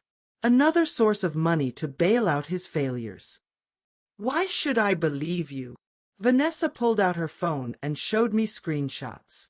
Emails between Dominic and a divorce attorney, discussing strategy. Financial documents showing the trust fund structure. Text messages between Dominic and someone named Marcus, talking about phase 2 of the plan. "Phase 2 is divorcing me and taking the money," Vanessa said. "Phase 1 was stealing your company. You were just practice." My head was spinning. "What do you want from me?" "Help. I want to stop him before he destroys both of us. I want to make sure he doesn't get away with this." "How?" "I don't know yet. But I have information. Access to his files, his communications, his plans. Things you could use in your damages case. Things that would prove he's a serial con artist, not just a businessman who made a mistake. This had to be a trap. It was too convenient, too perfect. I need to think about this, I said, and talk to my lawyer. I understand. But Simone, whatever you think of me, know this, I'm sorry. I'm sorry for what he did to you. I'm sorry I was part of it, even if I didn't know the full extent. And I'm sorry I didn't reach out sooner. I left the coffee shop more confused than I'd entered it. Rebecca's reaction was exactly what I expected. It's a trap. 100%. She's going to gain your trust, get you to say something incriminating, and use it against you. What if she's telling the truth? Then she's an idiot for admitting it to you instead of going to her own lawyer. Simone, think about it. Why would she help you? You're suing her husband for millions. If you win, it affects her financial future too. Unless she's planning to divorce him anyway and wants to make sure he doesn't get anything. Rebecca paused. That's possible. But it's still too risky. We don't need her help. We have enough evidence to win damages. But I couldn't stop thinking about Vanessa's hollow eyes, the desperation in her voice, the emails she'd shown me. What if she was telling the truth? What if Dominic had a pattern of using women for money, and Vanessa and I were just the latest victims? I reached out to Catherine Ashford. If anyone would know the truth about Dominic's character, it would be his aunt. We met at her house in Brookline, a beautiful old Victorian that managed to feel warm despite its size. I heard about your victory in court, Catherine said, pouring tea. Congratulations. I knew you had it in you. Vanessa reached out to me. Catherine's hand stilled on the teapot. Did she? She says Dominic is planning to con her too. That he's going to take her money and divorce her. That sounds like Dominic. Catherine set down the teapot. My nephew is a weak man who's been enabled his entire life. When things get difficult, he doesn't persevere. He finds someone else to exploit. It's a pattern. Has he done this before? Twice that I know of. Once in college, a girlfriend who mysteriously dropped out and transferred schools after loaning him $50,000 she never got back. Once after college, a business partner who ended up bankrupt while Dominic walked away unscathed. The family covered both up, made problems disappear with money and lawyers. So Vanessa could be telling the truth. Vanessa is a complicated case. She's known Dominic her whole life. She knows what he is. But she's also been groomed by her family to believe that marrying into the Ashford name is the pinnacle of achievement. I think she's caught between knowing he's using her and wanting to believe love will change him. Should I trust her? Catherine was quiet for a long moment. I think Vanessa is genuinely afraid. I think she's realized she's made a terrible mistake. Whether she'll actually help you or just use you to help herself, I can't say. But Simone, you should know, the damages hearing is in 3 weeks. Dominic is desperate. His firm is on the verge of collapse. He's burned through Vanessa's money, and if he loses that hearing, he'll owe you millions he doesn't have. Desperate people do dangerous things. Dangerous how? Just be careful. Watch your back. And don't trust anyone connected to my family, including Vanessa. I left Catherine's house feeling more unsettled than ever. That night, someone broke into my apartment. I'd gone to dinner with Maya, who'd flown in for the weekend to support me through the upcoming hearing. We came back around 9 to find my door slightly ajar, the lock jimmied. Don't go in, Maya said immediately, pulling out her phone to call 911. But I'd already pushed the door open. The place was trashed. Drawers dumped, cushions sliced open, papers everywhere. My laptop was gone. My backup drives were gone. Every piece of technology one owned, taken. The police came, took a report, dusted for prints. They asked if I had enemies. I laughed. It wasn't funny, but I couldn't help it. Yes. Very wealthy enemies. Do you have evidence they did this? No. Just suspicion. Then there's not much we can do. File an insurance claim, change your locks, consider a security system. After they left, Maya and I cleaned up the mess. Most of my important files were backed up to the cloud, but some things were just gone. Personal photos, notes, documents I'd kept from my parents. They're trying to scare you, Maya said. Make you drop the damages case. It's working. Don't let them win. You've come too far. But lying in bed that night, in an apartment that no longer felt safe, I wondered if maybe I should take whatever settlement the Ashfords offered and disappear. Move to Seattle. Start over. Stop fighting. The next morning, I got a text from Vanessa. I heard about your apartment. That wasn't me. That was Dominic, trying to find evidence you might have. Be careful. He's desperate and dangerous. How did she know about my apartment? The break-in hadn't been in the news. I called her. How do you know what happened? I overheard Dominic on the phone with someone. He was angry that they didn't find what they were looking for. Simone, what evidence do you have? What is he so afraid of? The recording. The phone call between Dominic and his mother. It was the smoking gun, the thing that won our summary judgment. And Dominic was terrified there was more like it. Tell me the truth, Vanessa. Are you helping him? Is this all a setup to find out what I know? She was quiet for a moment. I understand why you don't trust me. But I'm not helping him. I'm trying to survive him. There's a difference. Prove it. Give me something I can use. Meet me tomorrow. Same place. I'll bring everything I have. I told Rebecca about the break-in and Vanessa's call. We're filing a police report specifically naming Dominic as a suspect, Rebecca said. And we're adding witness intimidation to the damages claim.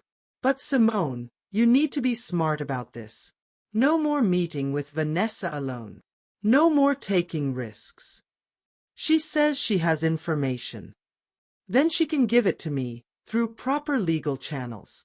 You're not Nancy Drew. You're a plaintiff in a lawsuit who just had her home broken into. Stop investigating and let me do my job. She was right. But something about Vanessa's desperation resonated with me. We were both women who'd been used by Dominic. Maybe we could help each other. Against my better judgment, I agreed to meet Vanessa one more time. This time, I brought Maya with me. And I let Rebecca know where I'd be, when, and with whom. Vanessa showed up looking even worse than before. Dark circles under her eyes, hair not quite perfect, expensive clothes hanging loose on her frame. She sat down and slid a thumb drive across the table. Financial records, she said, showing every dime Dominic has spent in the last 6 months, including payments to people who did jobs for him off the books, including a payment to someone named Marcus Chin 2 days before your apartment was broken into. I picked up the thumb drive. Why are you doing this? Because 3 days ago, I found divorce papers in Dominic's desk drawer. Already drafted, just waiting to be filed. And I realized that everything you went through, I'm about to go through. Unless I stop it first. What's your endgame? Same as yours. Make him pay. Take back what's mine. Make sure he never does this to anyone else. Maya leaned forward. You're still married to him. You're risking a lot by helping us. I'm risking more by doing nothing. Vanessa met my eyes. Simone, I know you have no reason to trust me. I'm not asking you to. I'm just asking you to use this information to destroy him before he destroys both of us. I took the thumb drive. Rebecca nearly had a heart attack when I showed it to her. Do you know how this looks? The defendant's wife handing over financial records? Any competent lawyer will argue collusion, conspiracy, invalid evidence. Can you use it or not? She plugged in the drive, started scrolling through files. Her expression changed. Oh, this is good. This is very good. Payments to Marcus Chin. He has a record. Did time for breaking and entering. Payment dated 2 days before your apartment was robbed. Payments to 3 different journalists who wrote hit pieces about you. Payments to a private investigator with notes about following you, documenting your movements. She looked up. Simone, this is evidence of a campaign to harass and intimidate you. This doesn't just support damages. This could be criminal. Can we use it even though it came from Vanessa? If she's willing to testify about how she obtained it legally, it's her marital property too. She has a right to access these records. Then yes. But she's taking a huge risk. I think she knows that. The damages hearing was 2 weeks away. Rebecca spent those 2 weeks building a case that would make the Ashfords wish they'd never heard my name. Meanwhile, I kept rebuilding. Laurent Solutions was stabilizing. 14 clients now. I'd won back one of the hesitant ones. Revenue was climbing. The software was better than ever, thanks to improvements my Catalyst team had helped implement. I was still working 2 jobs, still exhausted, still looking over my shoulder constantly. But I was surviving. More than surviving, I was building something stronger than before. The night before the hearing, I couldn't sleep. I kept running through worst-case scenarios. What if the judge didn't believe Vanessa's evidence? What if Dominic's lawyers found a way to discredit everything? What if I walked away with nothing? But then I remembered Judge Huang's face when she heard the original recording. The disgust in her expression when she understood what Dominic had done.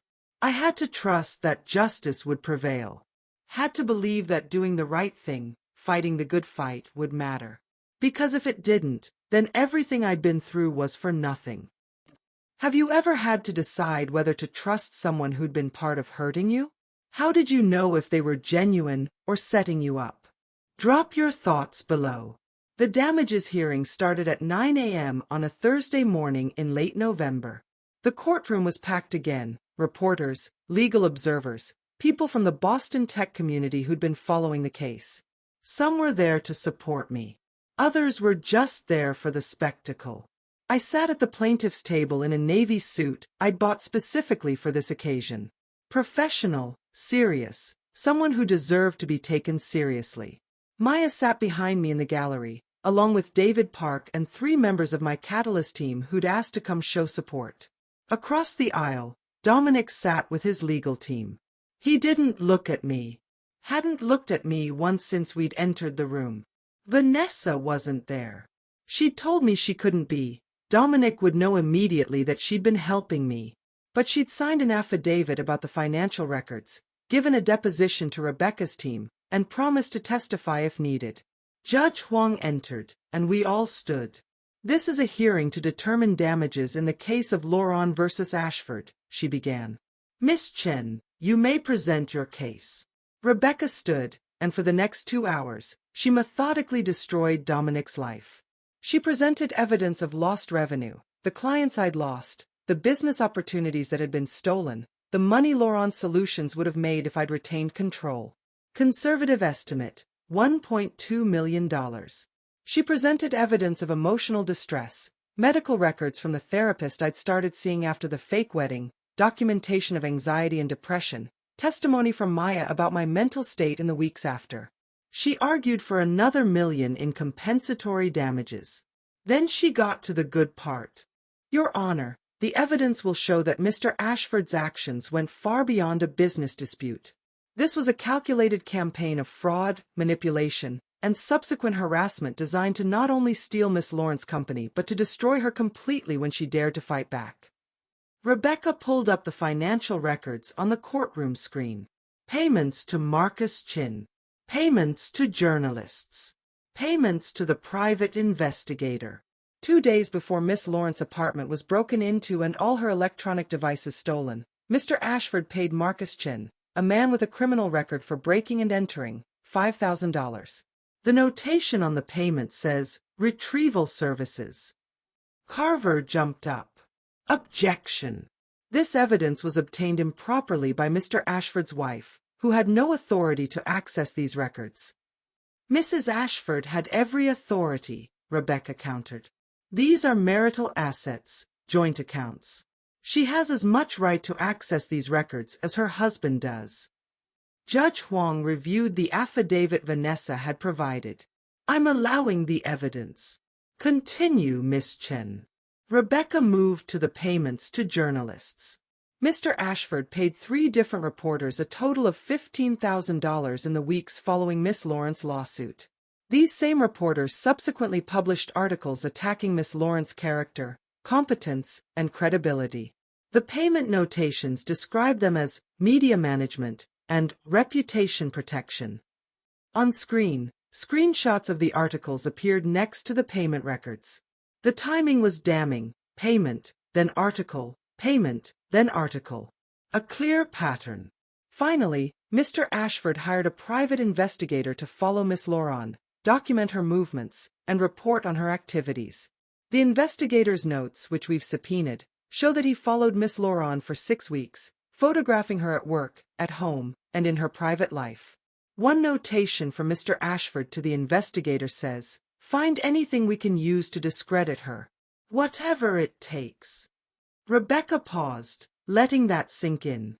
Your Honor, this wasn't just fraud. This was a sustained campaign of harassment and intimidation designed to punish Miss Lawrence for having the audacity to seek justice. We're asking for $8 million in punitive damages to send a clear message that this behavior will not be tolerated. Total damages requested, $10.2 million. Carver stood to present the defense's case. He argued that the lost revenue estimates were inflated, that my emotional distress was exaggerated, and that there was no direct proof Dominic had ordered the break-in or the harassment. The payments to Mr. Chen could have been for legitimate services, he said. The payments to journalists could have been for advertising or public relations. And hiring a private investigator is not illegal. Mr. Ashford had every right to gather information relevant to his defense in this lawsuit. Did Mr. Ashford report the break-in to police? Judge Huang asked. Carver hesitated. I don't believe so, Your Honor. Did he report that he'd hired Mr. Chen to retrieve items from Miss Lawrence's apartment? Your Honor, we can't confirm that Mr. Chen was hired for that purpose. Mr. Carver, I've been a judge for 15 years. I know what retrieval services means when it's paid to a man with a breaking and entering conviction 2 days before a break-in occurs. She turned to Dominic. Mr. Ashford, did you order someone to break into Miss Lawrence's apartment? Dominic stood. No, Your Honor. I would never. Did you hire Marcus Chen? I may have made a payment to someone by that name, but I don't recall the specific purpose. You don't recall paying $5,000? Dominic's lawyer put a hand on his arm, trying to get him to stop talking. But Dominic shook him off. Your Honor, I was trying to protect my interests. Miss Lawrence had made serious allegations against me, and I needed to understand what evidence she might have. I hired someone to gather information. If that person broke the law, that was their decision, not mine. The courtroom went silent. Dominic had essentially just admitted to ordering the break-in, even if he'd tried to couch it in deniability. Judge Huang's expression was cold. Sit down, Mr. Ashford. Rebecca stood again. Your Honor, I'd like to call a witness. Vanessa Ashford. My head whipped around. Vanessa wasn't supposed to be here. She'd said she couldn't testify. But there she was, walking through the courtroom doors. She looked terrified but determined. Carver jumped up. Objection! Mrs. Ashford wasn't on the witness list. I added her this morning, Rebecca said calmly. I notified opposing counsel at 8 a.m. That's insufficient notice. It's sufficient under the circumstances, Judge Huang said. Mrs. Ashford, please take the stand. Vanessa was sworn in, her hand shaking on the Bible. Rebecca approached gently. Mrs. Ashford, thank you for being here. I know this is difficult. Can you tell us about your marriage to Dominic Ashford? Vanessa's voice was quiet but steady. We got married 3 months ago. We'd been engaged once before, 3 years ago, but Dominic called it off. He came back to me 6 months ago and asked me to marry him again. Why did he come back? He needed money. His investment firm was failing, and he needed to access his trust fund, which required him to marry someone from an approved family by age 30. Did you know about his relationship with Miss Laurent? Not initially. I knew he was seeing someone, but he told me it was casual, that it didn't mean anything. I didn't know he'd proposed to her until after our wedding. A murmur went through the courtroom. Dominic's face was red, his jaw clenched. When did you find out? Rebecca asked. The day of our wedding. I overheard Dominic talking to his mother about making sure the Laurent woman doesn't cause problems. I asked him about it later, and he admitted he'd told her he was going to marry her, but only to get her to sign over her company. How did that make you feel? Sick. I realized that if he could lie to her that completely, he could lie to me too. Did you find evidence that he was lying to you? Vanessa nodded. I found divorce papers in his desk. Already drafted, dated for 6 months from now. Right after the trust fund fully transfers to our joint account. Rebecca displayed the divorce papers on the screen. They were stamped with a law firm's letterhead, dated, detailed. They outlined grounds for divorce and a proposed asset division that gave Dominic almost everything. What did you do when you found these? I contacted Miss Laurent. I wanted to warn her that Dominic was still trying to destroy her. And I wanted to help stop him before he destroyed me too. Why are you testifying today? Vanessa looked directly at Dominic for the first time. Because I'm tired of being used. I'm tired of my family's money being used to hurt people. And I'm tired of pretending that what Dominic did to Miss Laurent was anything other than cruel and calculated theft. She turned to Judge Huang. Your Honor, I'm also filing for divorce. Today. And I'm requesting that my family's $6 million investment in Ashford Investments be returned immediately, as it was made under fraudulent pretenses. The courtroom erupted. Reporters started typing furiously. Carver was on his feet objecting to something, though I couldn't hear what over the noise. Dominic looked like he'd been hit by a truck. Judge Huang banged her gavel. Order! Everyone sit down and be quiet, or I'll clear this courtroom. The noise subsided. Rebecca smiled. No further questions, Your Honor. Carver approached Vanessa for cross-examination, but he seemed rattled. Mrs. Ashford, isn't it true that you're testifying today because you're angry at your husband for personal reasons, not because you actually know anything about the Laurent Solutions acquisition? I'm testifying because I have documents showing exactly what my husband did. Financial records, emails, text messages. I turned them all over to Miss Chen's office. You stole those documents from your husband. I accessed marital financial records that I have every legal right to see. You're colluding with Miss Laurent to defraud your husband. I'm exposing my husband's fraud. There's a difference. Carver tried several more angles, but Vanessa held firm. She was nervous, but she didn't waver.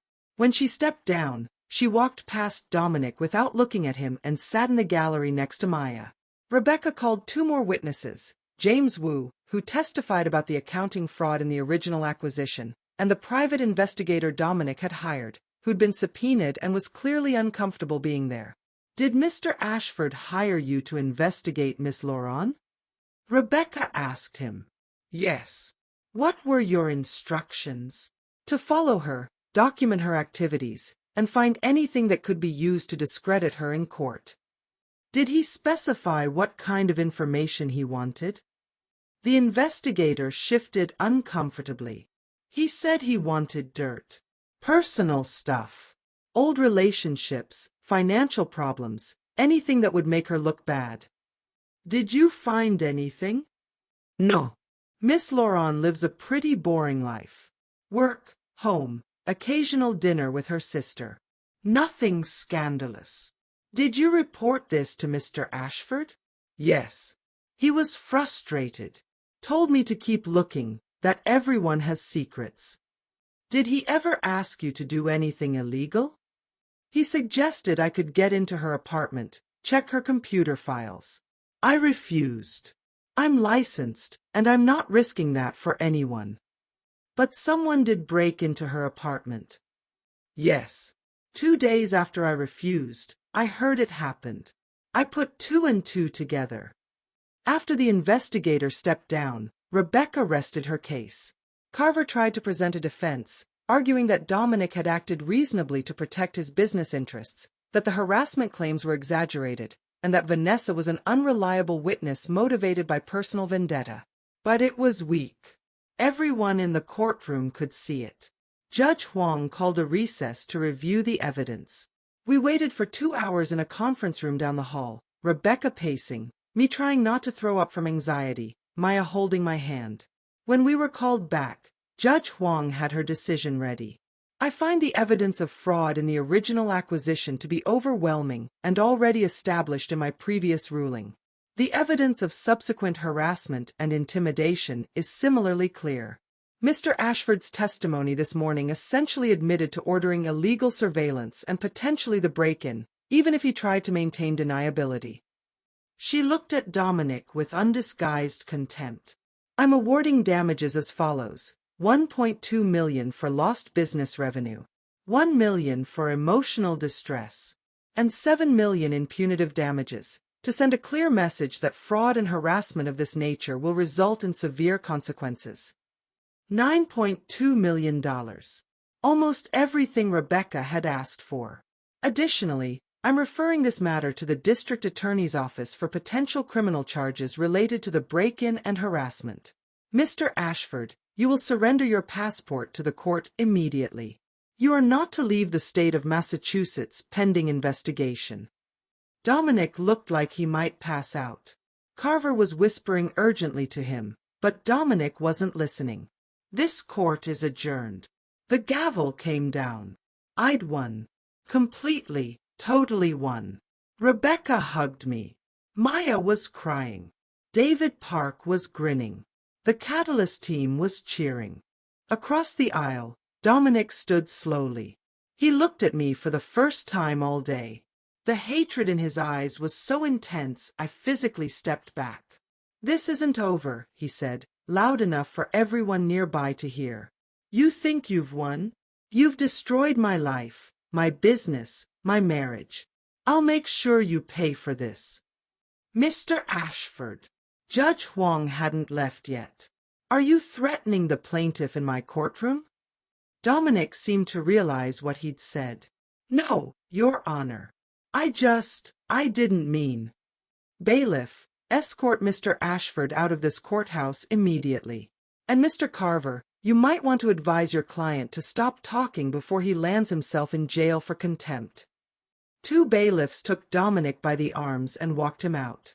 He didn't resist, but he kept staring at me over his shoulder until he was through the doors.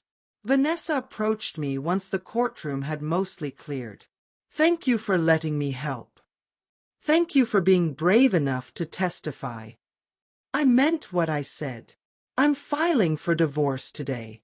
I'm done being a pawn in my family's games. "What will you do?" "I don't know yet.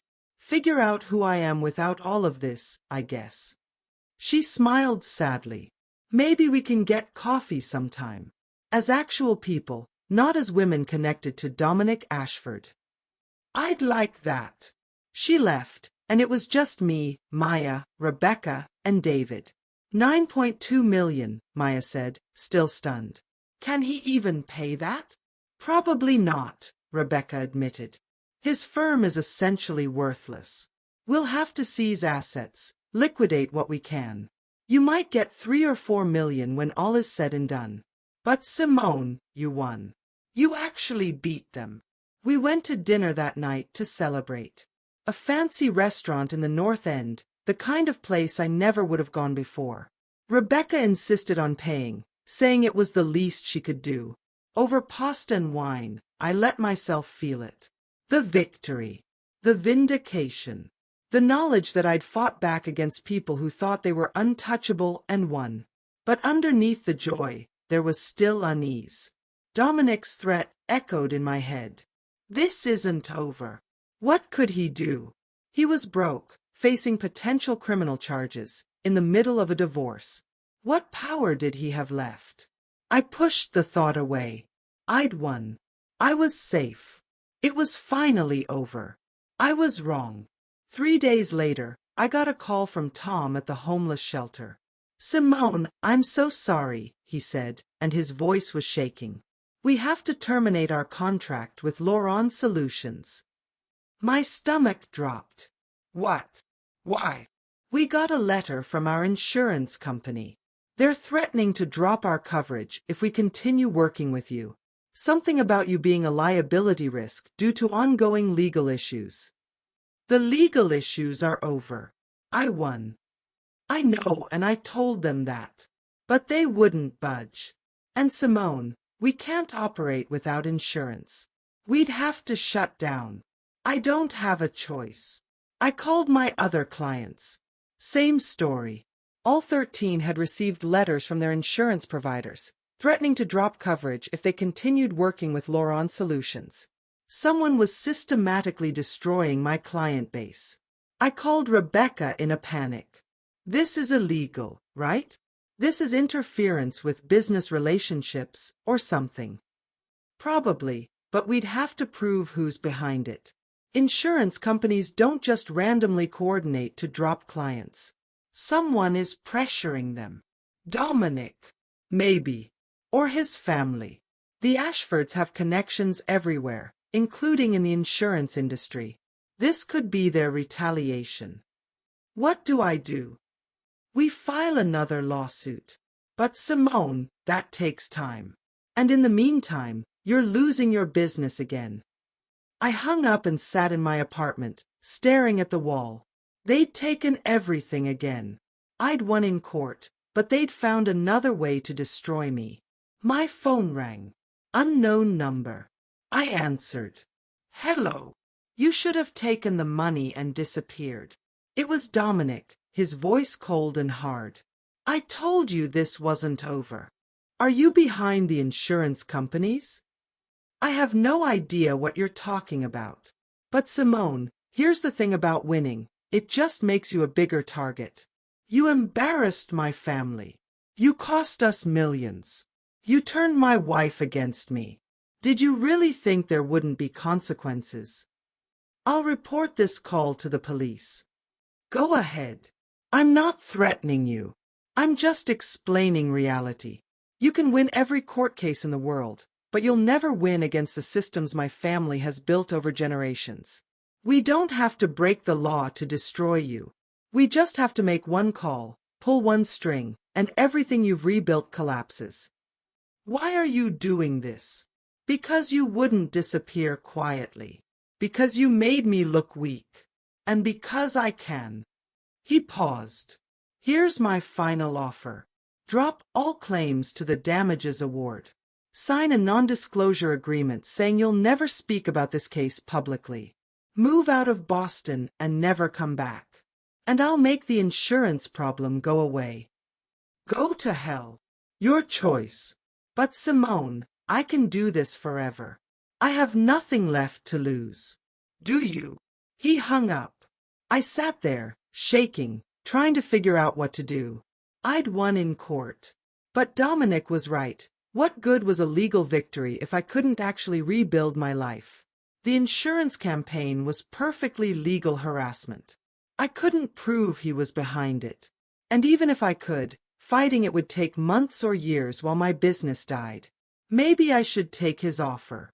Take whatever money I could get from the damages award, sign the NDA, and start over somewhere else. I called Maya. "I think I need to give up." "What are you talking about?" I explained everything. The insurance companies. Dominic's call. His offer. Maya was quiet for a long moment. "Simone, do you remember what Mom used to say? About how the hardest battles are the ones right before the victory. This doesn't feel like right before victory. This feels like defeat. Because they want you to feel that way. They're trying to win outside the courtroom because they lost inside it. But if you quit now, everything you've fought for means nothing. I'm out of fight. Then rest. But don't quit. After we hung up, I went to bed even though it was only 7 p.m. I was exhausted down to my bones. I woke up to pounding on my door. It was 10 p.m., dark outside. I looked through the peephole. Vanessa. I opened the door. What are you doing here? She looked terrible. Hair disheveled, makeup smeared, eyes wild. He knows I helped you. He knows everything. Dominic. He got access to my phone records. Saw all the calls between us. He confronted me tonight, and Simone, he was different. Angry in a way I've never seen. He threw things, punched a wall. He said I betrayed him, that I destroyed his life. Did he hurt you? Not physically. But he said he's going to make sure I end up with nothing from the divorce. That he'll tie it up in court for years, drain all my money on legal fees. And he said, her voice broke. He said he'd make sure my family knew I was the one who gave you the financial records. That they'd disown me. I pulled her inside. You're safe here. No one's safe from him. Don't you understand? The Ashfords don't lose. They just find different ways to win. And we both went against them, so they're going to destroy us both. She was spiraling, panicking. I made her tea, got her to sit down, tried to calm her. We have legal protection, I said. The court ruled in my favor. They can't just. They already are. Your insurance problem, that's just the beginning. My lawyer called today and said the Ashford family lawyers have filed motions to freeze all my assets pending the divorce. They're claiming I misused marital funds by giving you information. I can't access my own money. We sat there, two women who'd fought back against Dominic Ashford, both being systematically destroyed for it. Maybe I should take his offer, I said quietly. Sign the NDA, take whatever money I can get, leave Boston. Vanessa looked at me.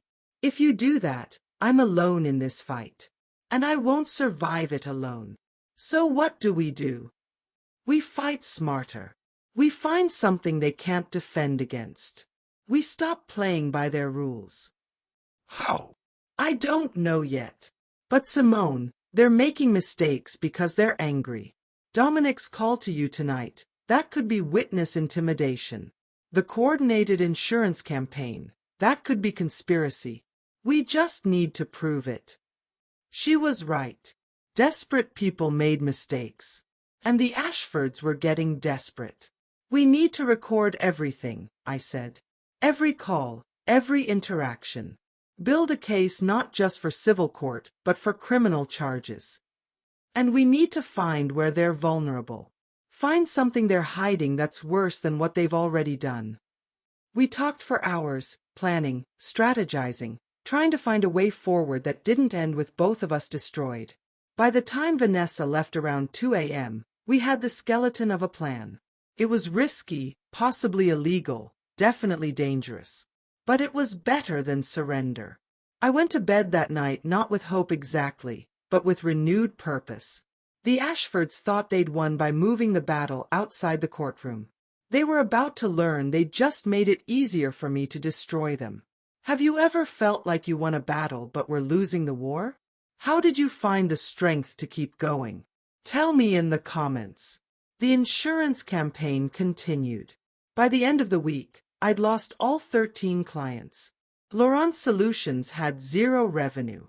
I tried reaching out to potential new clients, but word had spread. The tech nonprofit community in Boston was small, and everyone knew my name was attached to controversy. No one wanted to risk their insurance coverage by working with me. David Park called me into his office at Catalyst on Monday morning. Simone, we need to talk. My heart sank. You're letting me go. What? No. God, no. He gestured for me to sit. But I got a call this morning from our board. Apparently, several of them have connections to the Ashford family. They're pressuring me to terminate your employment, saying you're a liability. Are you going to? Absolutely not. But I wanted you to know what we're dealing with. They're trying to isolate you completely. Take away every support system, every income source. Why? They already won the war outside the courtroom. I have no business left. Because they're afraid. You proved in court that they're frauds. You exposed them publicly. Now they want to make sure you're too broken to ever speak about it again. That night, I got served with new legal papers. The Ashfords were filing an appeal of the damages award and requesting a stay of payment pending the appeal, which meant I wouldn't see any of the $9.2 million until the appeal was resolved, which could take years. Rebecca called me after she got the notice. This is standard delay tactics. They're hoping you'll run out of money and be forced to settle for pennies on the dollar. I've already run out of money. What do you mean? I mean I have about $4,000 in my bank account. Laurent Solutions is dead. And I'm living off my catalyst salary, which barely covers rent and food. Simone, you'll get the damages eventually. Eventually doesn't pay my bills now. Rebecca, I'm drowning. She was quiet for a moment. Let me see what I can do. Maybe we can get an emergency payment, partial damages, while the appeal is pending. But we both knew that was unlikely. The Ashfords would fight it, and the process would take months. I hung up and looked around my tiny studio apartment. This was it. This was what standing up to the Ashfords had gotten me. A legal victory I couldn't collect on, a business destroyed twice, and a future that looked increasingly bleak. My phone buzzed. A text from an unknown number. Offer still stands. Sign the NDA, drop the damages claim, leave Boston. I'll give you $100,000 and make all your problems disappear. Think about it. $100,000. It sounded like a fortune right now. Enough to start over somewhere else, build something new. But it also meant letting them win. Meant signing away my right to ever tell my story. Meant disappearing like I'd never existed. I didn't respond. The next blow came on Wednesday. I came home from work to find an eviction notice on my door. My landlord was terminating my lease. 30 days to vacate. The reason cited was renovations to the building, but I knew better. Someone had gotten to him. I called him. Mr. Patterson, what's going on? You never mentioned renovations. I'm sorry, Miss Laurent. I've been made an offer I can't refuse to sell the building. The new owners want all current tenants out so they can do a full renovation before re-renting. Who bought the building? A real estate investment company. I don't have details beyond that. But I'd bet everything I own that the company had Ashford money behind it. They were taking my home. I called Vanessa. They're evicting me. Me too, she said, her voice hollow. Got the notice yesterday. Dominic put the house on the market. It's in his name only, apparently.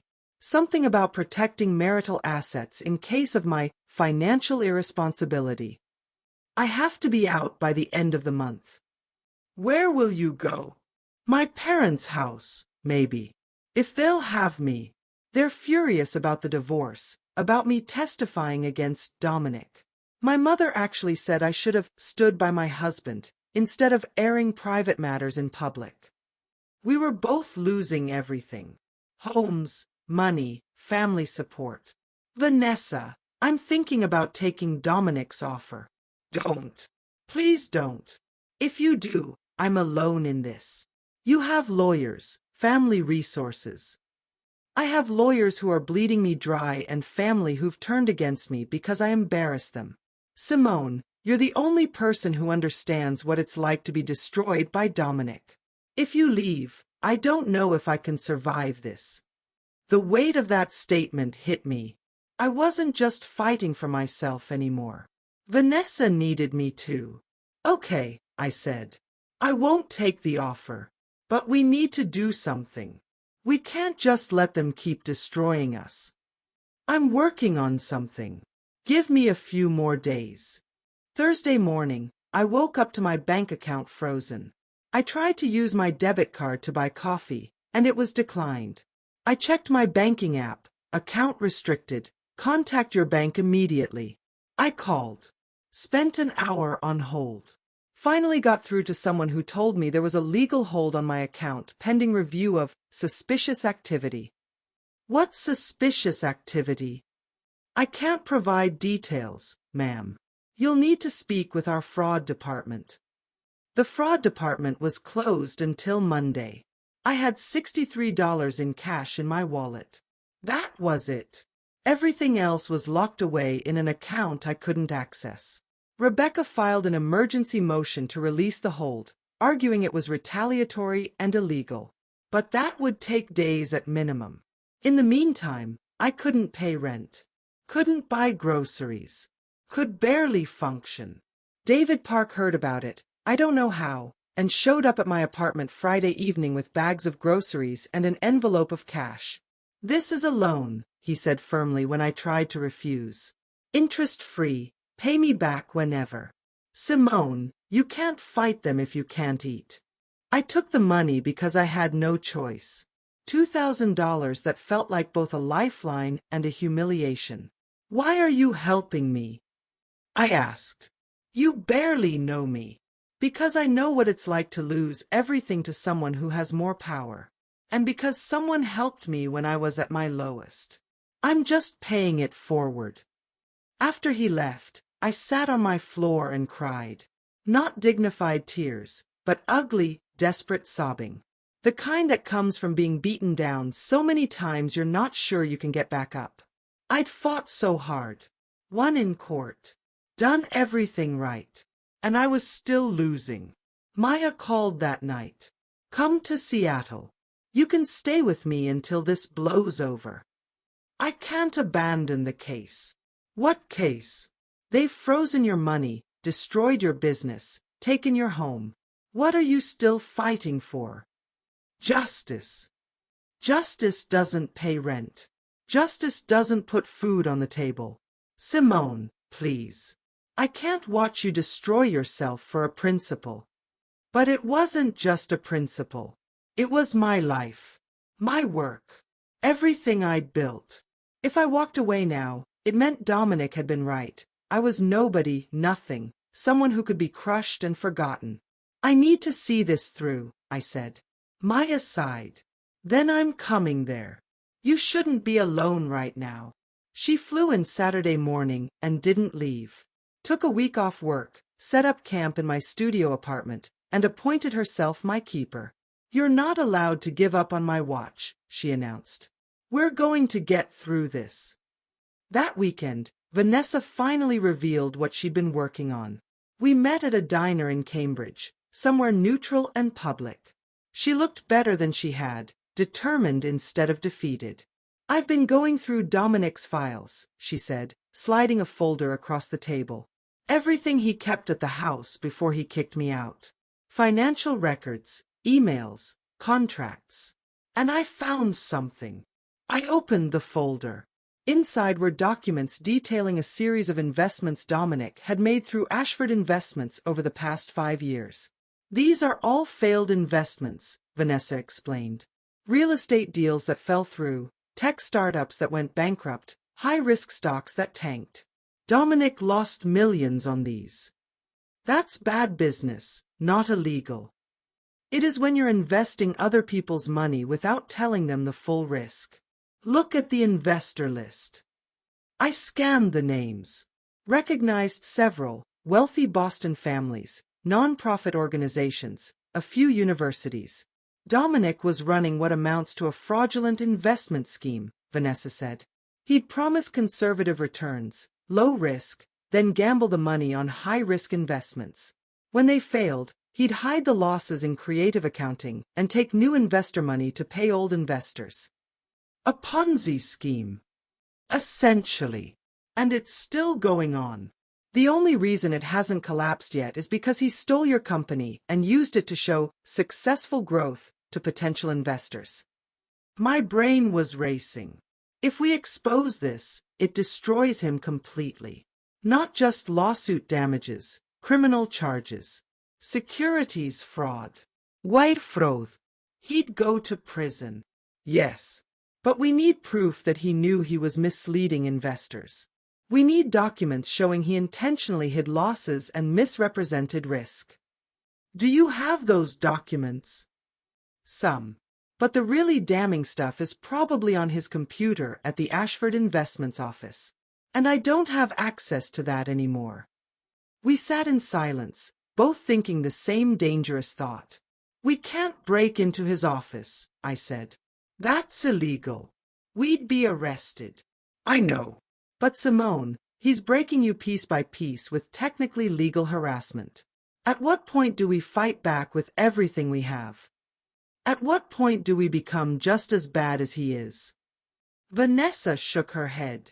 Getting evidence of actual crimes isn't the same as committing fraud. And we're not talking about planting evidence or lying. Just finding proof of what he's already done. I need to think about this. Think fast. Because I give it another 2 weeks before one of us completely breaks. That night, Maya and I talked through the ethics of what Vanessa was proposing. It's illegal, Maya said. Breaking and entering, theft of documents. You'd be risking criminal charges.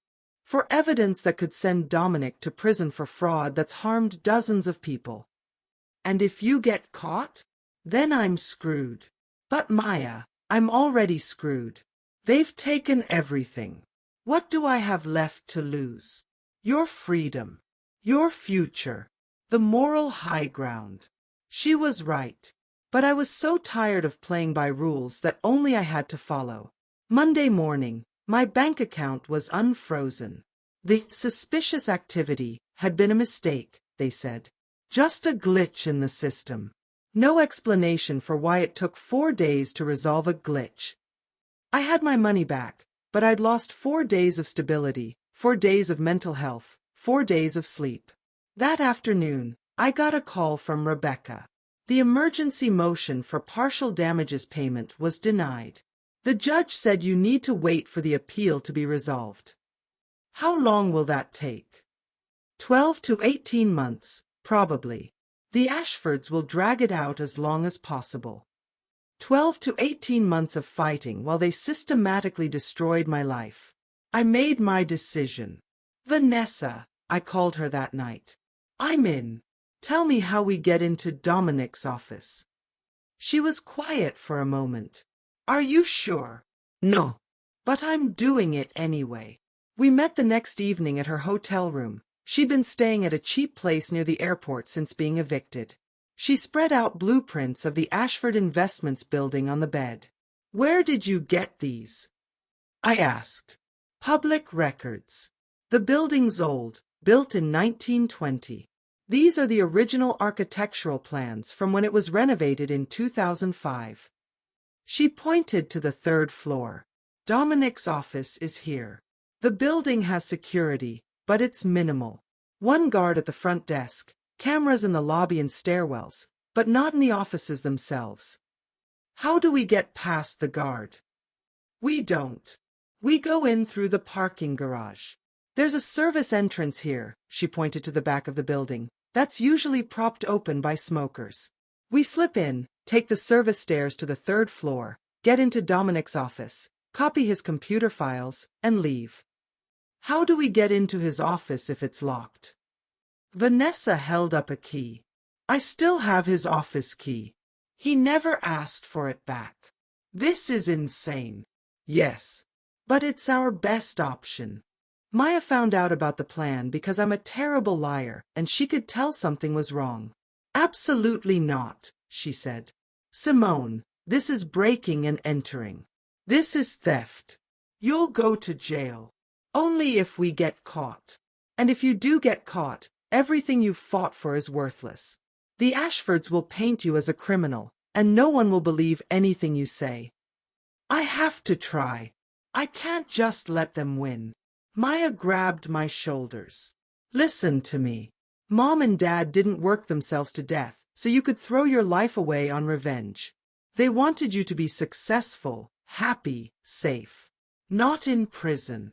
They also taught me to stand up to bullies. To fight for what's right.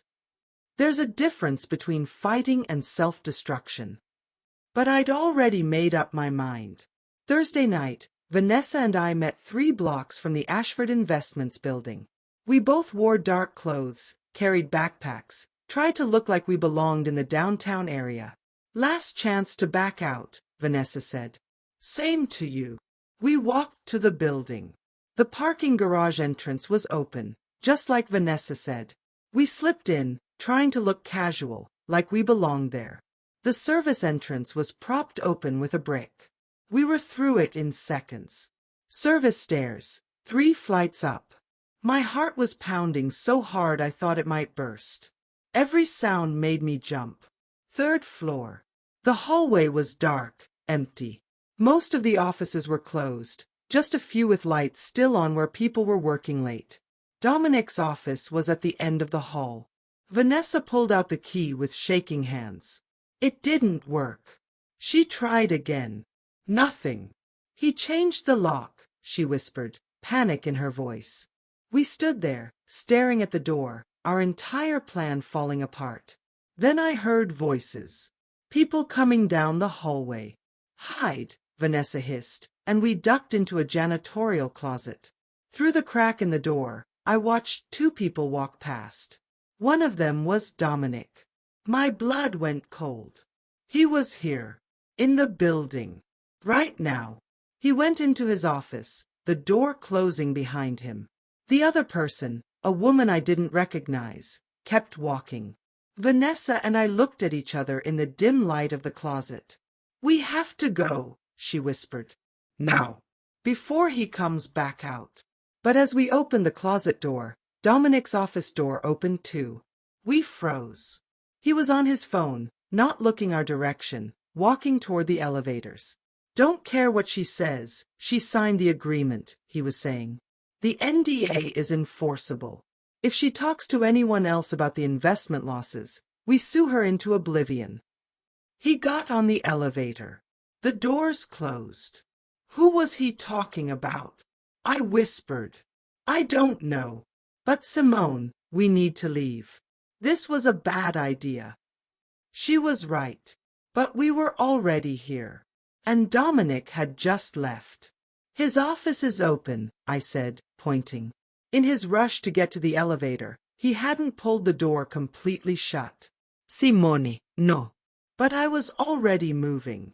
Into his office, straight to his computer. It was locked. Of course it was locked. I tried the password Vanessa said he used for everything. Didn't work. Tried variations. Nothing. We have to go. Vanessa was at the door, keeping watch. I pulled out a USB drive, one of those devices that could clone hard drives if you had enough time. Plugged it into the computer. Nothing happened. The computer was locked too securely. Then I saw the filing cabinet. 4 drawers, unlocked. I started pulling out files. Investment records, client agreements, financial statements. I took photos with my phone. Page after page, as fast as I could. Simone, someone's coming.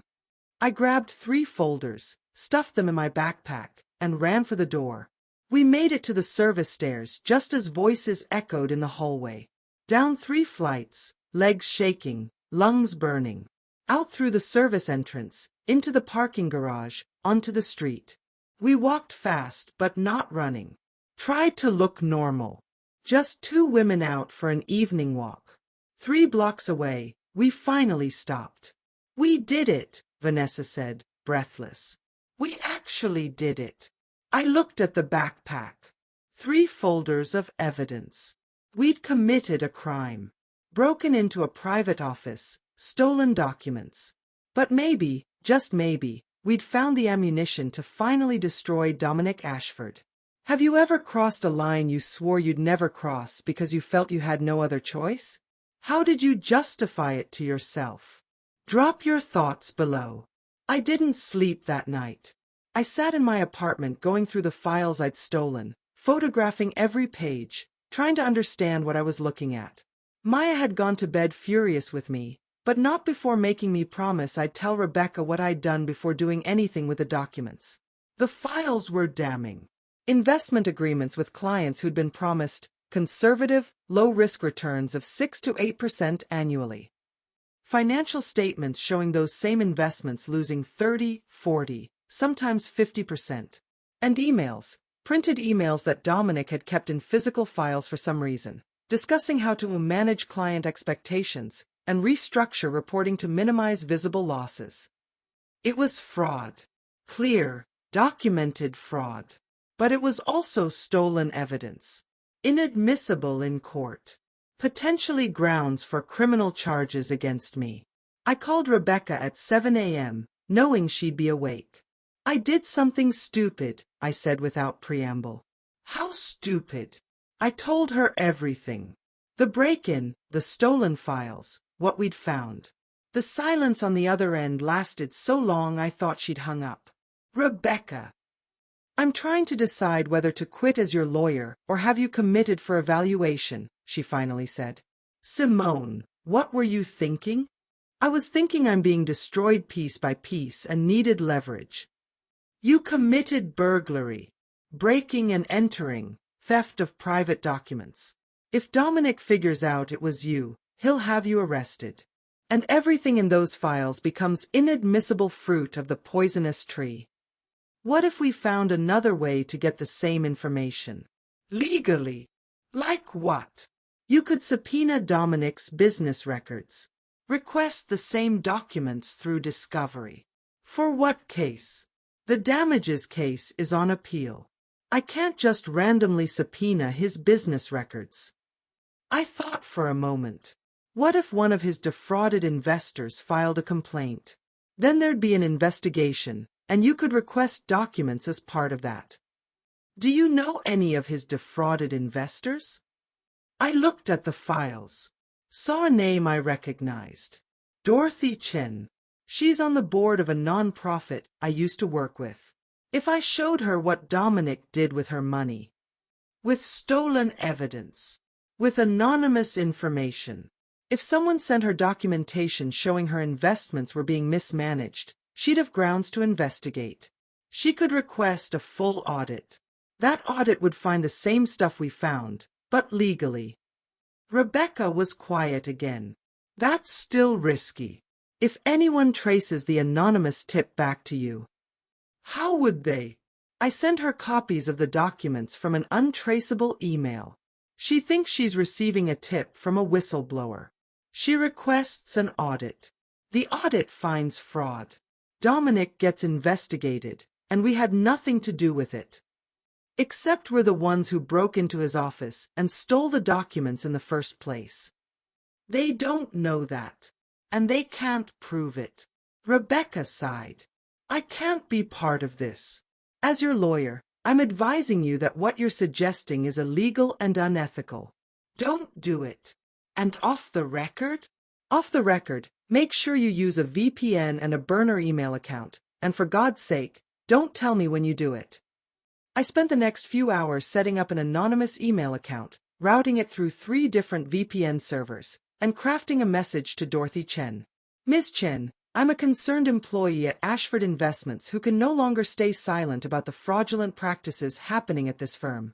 The attached documents show that your investments have lost significant value while you've been told they're performing well.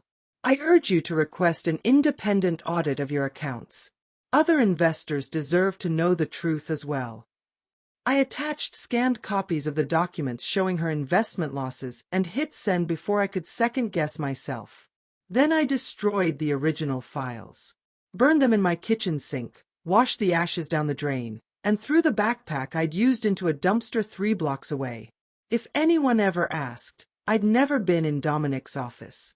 I'd never seen those files. I knew nothing. 3 days later, news broke that Dorothy Chen had filed a complaint with the Securities and Exchange Commission alleging investment fraud by Ashford Investments. She was requesting a full investigation and audit of the firm's practices. Dominic's response was immediate. He held a press conference denying all allegations, claiming Dorothy was confused about the nature of her investments and threatening to sue her for defamation. But the SEC didn't care about his denials. They opened an investigation. Rebecca called me. Did you have anything to do with Dorothy Chen's complaint? No, primelit. I heard about it on the news like everyone else. Aha.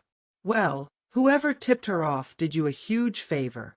If the SEC finds fraud, it strengthens your damages case significantly. Shows a pattern of deceptive practices. When will we know what they find? SEC investigations take months. But in the meantime, this is bad press for Dominic. Really bad press. She was right. Within a week, 3 more Ashford Investments clients had filed complaints. One was demanding a full return of their investment. Another was threatening a class action lawsuit. Dominic's world was collapsing, and he knew I was somehow behind it. The proof came in the form of another late-night phone call. I know it was you, Dominic said, his voice shaking with rage. I don't know how you did it, but I know you're behind Dorothy Chen's complaint. I have no idea what you're talking about. Someone broke into my office last week. Someone stole files from my cabinet. And now suddenly Dorothy Chen has documents she couldn't have gotten any other way. Maybe you have a whistleblower. Maybe one of your employees finally grew a conscience. Or maybe my lying ex-fiancé committed burglary and is trying to destroy me. If you think I broke into your office, call the police. File a report. Let them investigate. Silence. Because he couldn't file a report without admitting what was in those files. Without drawing more attention to the fraud they documented. This isn't over, he finally said. You keep saying that. But Dominic, I think it is over. You're being investigated for securities fraud. Your wife is divorcing you and taking her money back. Your investors are turning on you. You've lost. If I'm going down, I'm taking you with me. He hung up. I told myself his threat was empty. What could he do that he hadn't already done? I found out 2 days later. I came home from work to find my apartment door open again. But this time, nothing was stolen. Instead, something had been left. Photos. Dozens of them, scattered across my floor. Photos of me and Vanessa outside Dominic's office building. Grainy, taken from a distance, but clearly us. Time-stamped with the date and time of our break-in. My hands shook as I gathered them up. He'd had us followed. Or had security camera footage we hadn't known about. He had proof we'd broken into his office. My phone rang. Dominic again. Find my present, he asked. What do you want? I want you to drop everything. The damages claim, the appeal, everything. I want you to sign a statement saying you fabricated evidence against me. And I want you to leave Boston and never come back. Or what? Or I turn these photos over to the police and have you arrested for burglary. You'll go to prison, Simone. And everything you've fought for will be meaningless because you'll be a convicted felon. If I go down for burglary, those files become part of the evidence. Everyone will know what you did. Those files were stolen. They're inadmissible. And without them, Dorothy Chen has no case. Her complaint falls apart, the SEC investigation goes nowhere, and I survive. But you'll be in prison. He had me. Completely, totally had me. I need time to think, I said. You have 48 hours. Then I'm calling the police. He hung up. I sat on my floor, surrounded by photos that proved I'd committed a crime, and tried to figure out what to do. I called Vanessa. He has photos of us. From the break-in. I know. He sent them to me too. Along with divorce papers that say if I don't drop all financial claims, he's having me arrested as well. What are you going to do? I don't know. Simone, I can't go to prison. I just can't. Neither can I. We sat in silence on the phone, two women who'd tried to fight back and were now facing the consequences. Maybe we should take his deal, Vanessa finally said. Sign whatever he wants, disappear, survive. That's not surviving. That's dying slowly. It's better than actual prison. She was right. But the thought of signing a statement saying I'd fabricated evidence of letting Dominic win completely made me physically ill. I called Rebecca and told her about the photos. He's bluffing, she said immediately. If he had solid evidence you broke in, he'd have already called the police. The fact that he's trying to negotiate means the photos aren't enough to convict you. They're enough to arrest me. Enough to make my life hell while fighting the charges. Possibly. But Simone, think about this. If he turns you in for burglary, you tell the police why you broke in. You tell them about the fraud you discovered. That opens an investigation into him. He loses either way. Unless the stolen evidence is inadmissible and the investigation goes nowhere. The SEC already has Dorothy Chen's complaint. The investigation is already happening. Your burglary doesn't change that. So what do I do? Rebecca was quiet for a long moment. You call his bluff. You tell him you're not signing anything, and if he wants to press charges, he should go ahead. Then you prepare for the possibility that he might actually do it. I could go to prison. Yes. But you could also win. And Simone, if you sign that statement, you definitely lose. At least this way you have a chance. After we hung up, I looked at the photos again. Thought about my parents, what they'd sacrificed for me. Thought about Maya, who'd stood by me through everything. Thought about the non-profit clients I'd served, the work I'd done, the person I'd been before Dominic destroyed my life. Was I willing to risk prison to make sure he didn't get away with everything? The answer should have been no. The smart choice was to take the deal, sign the papers, disappear. But I was so tired of being smart. So tired of doing what powerful people expected me to do. I called Dominic back. I'm not signing anything, I said.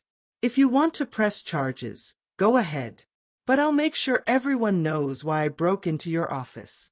What I found. What you did to me and dozens of other people. You might destroy me, but I'll take you down with me. You're bluffing. Try me. I hung up before he could respond. Then I called Maya and told her what I'd done. Are you insane? She screamed. Simone, you could go to prison. I know. But I can't live with myself if I let him win. You can't live at all if you're in prison. She was right. But I'd made my choice. The next morning, I woke up expecting police at my door. They didn't come. Dominic didn't call. Didn't text. Nothing. 2 days passed. Then 3. Then a week. No arrest. No charges. Nothing. He was bluffing after all. But the stress of waiting, of constantly looking over my shoulder, of wondering if today would be the day I got arrested, was destroying me. I stopped sleeping more than a few hours a night. Lost weight because I couldn't eat. Jumped at every sound. David Park noticed. Simone, you need to take some time off. You're burning out. I'm fine. You're not fine. You look like you haven't slept in weeks. Take a week. Go visit your sister. Get out of Boston. I can't leave. The appeal hearing is coming up. It's not for another month. Take a week. Please. I didn't want to leave. Leaving felt like running. But I was so exhausted I could barely function. Maya bought me a plane ticket before I could argue. You're coming to Seattle for a week. Non negoziable. Seattle felt like going back in time. Everything was familiar. The rain, the coffee shops, the neighborhoods I'd lived in. But I was different. Harder. More damaged. Maya had taken the week off work. We spent days walking around the city, talking, trying to process everything that had happened. You need to end this, she said on day 3. Not by giving Dominic what he wants, but by finding a way to walk away with your dignity intact. How? I don't know. But Simone, You can't keep living like this. The stress is killing you. She was right.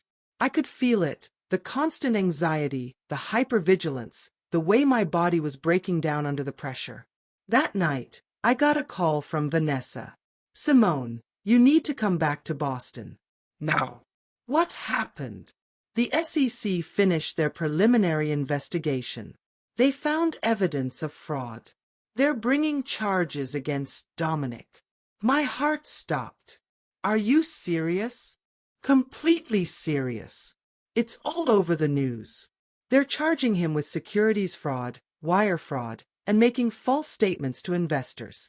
If he's convicted, he could get 20 years. I hung up and immediately searched for news.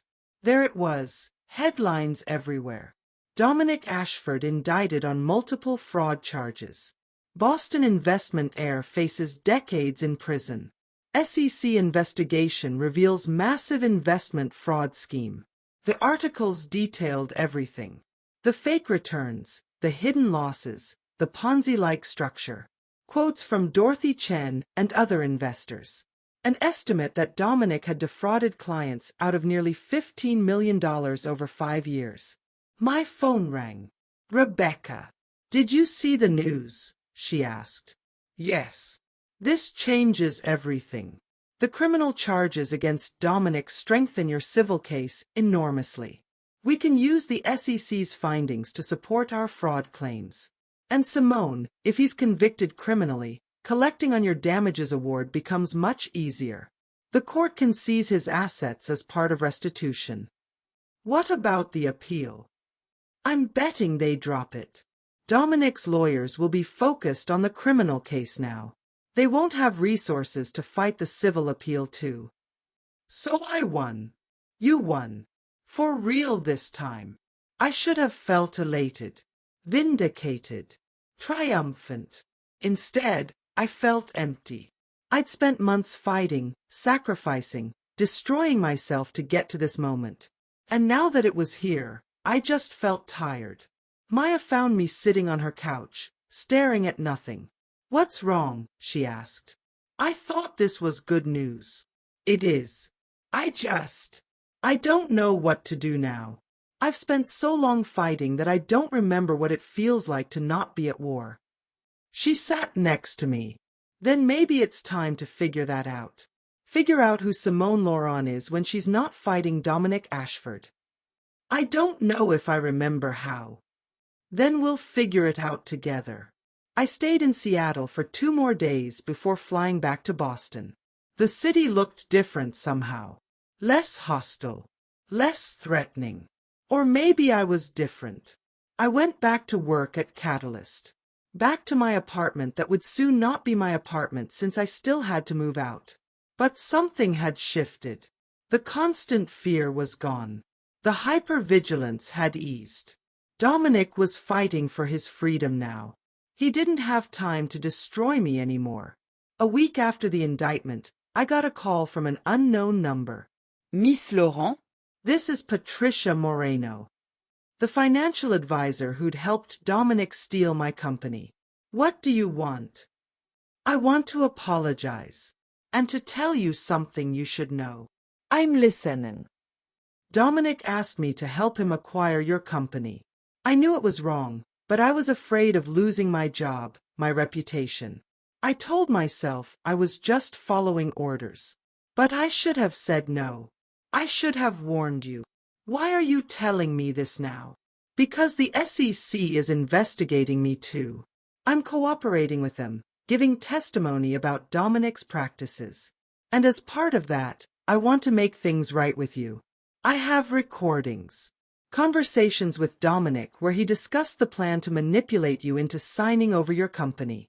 I'd like to give them to your lawyer. Recordings. Actual evidence of Dominic's intent from the beginning. Why would you do that? Because I have a daughter. She's 25, building her own business. And I keep thinking about what would happen if someone did to her what we did to you. I can't change what I did. But I can make sure you have everything you need to finish this fight. I gave her Rebecca's contact information.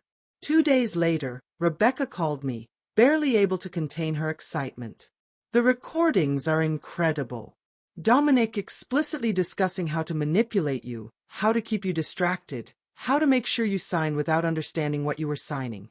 This proves intent beyond any doubt. And Simone, Patricia is willing to testify, to admit her role and detail exactly how they executed the fraud. Will this help with the damages? This guarantees the damages.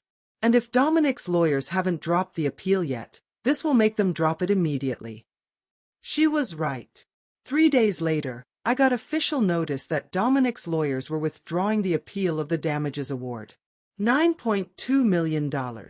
Finally, actually mine. Or it would be, once they figured out how to extract it from Dominic's collapsing financial empire. But it was real. I'd won. Completely, totally won. That night, Vanessa called. I heard about the appeal being dropped. Congratulations. Thanks. How are you doing? My divorce should be finalized next month. I'm getting my $6 million back, plus damages for emotional distress. And Dominic will have nothing. His firm is being liquidated to pay back investors. His trust fund is frozen pending the criminal trial. His family has basically disowned him to protect their own reputation. We did it, I said. We actually beat him. Yeah, we did. She paused. Simone, I'm leaving Boston. Moving to California. Starting over somewhere no one knows my name or my family's name. That sounds nice. Come with me. Not to California necessarily, but away from here.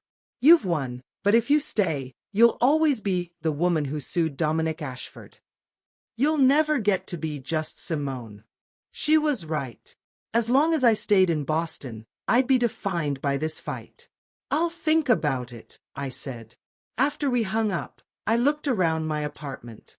Thought about Lauron Solutions, which still existed but had no clients and no future in Boston.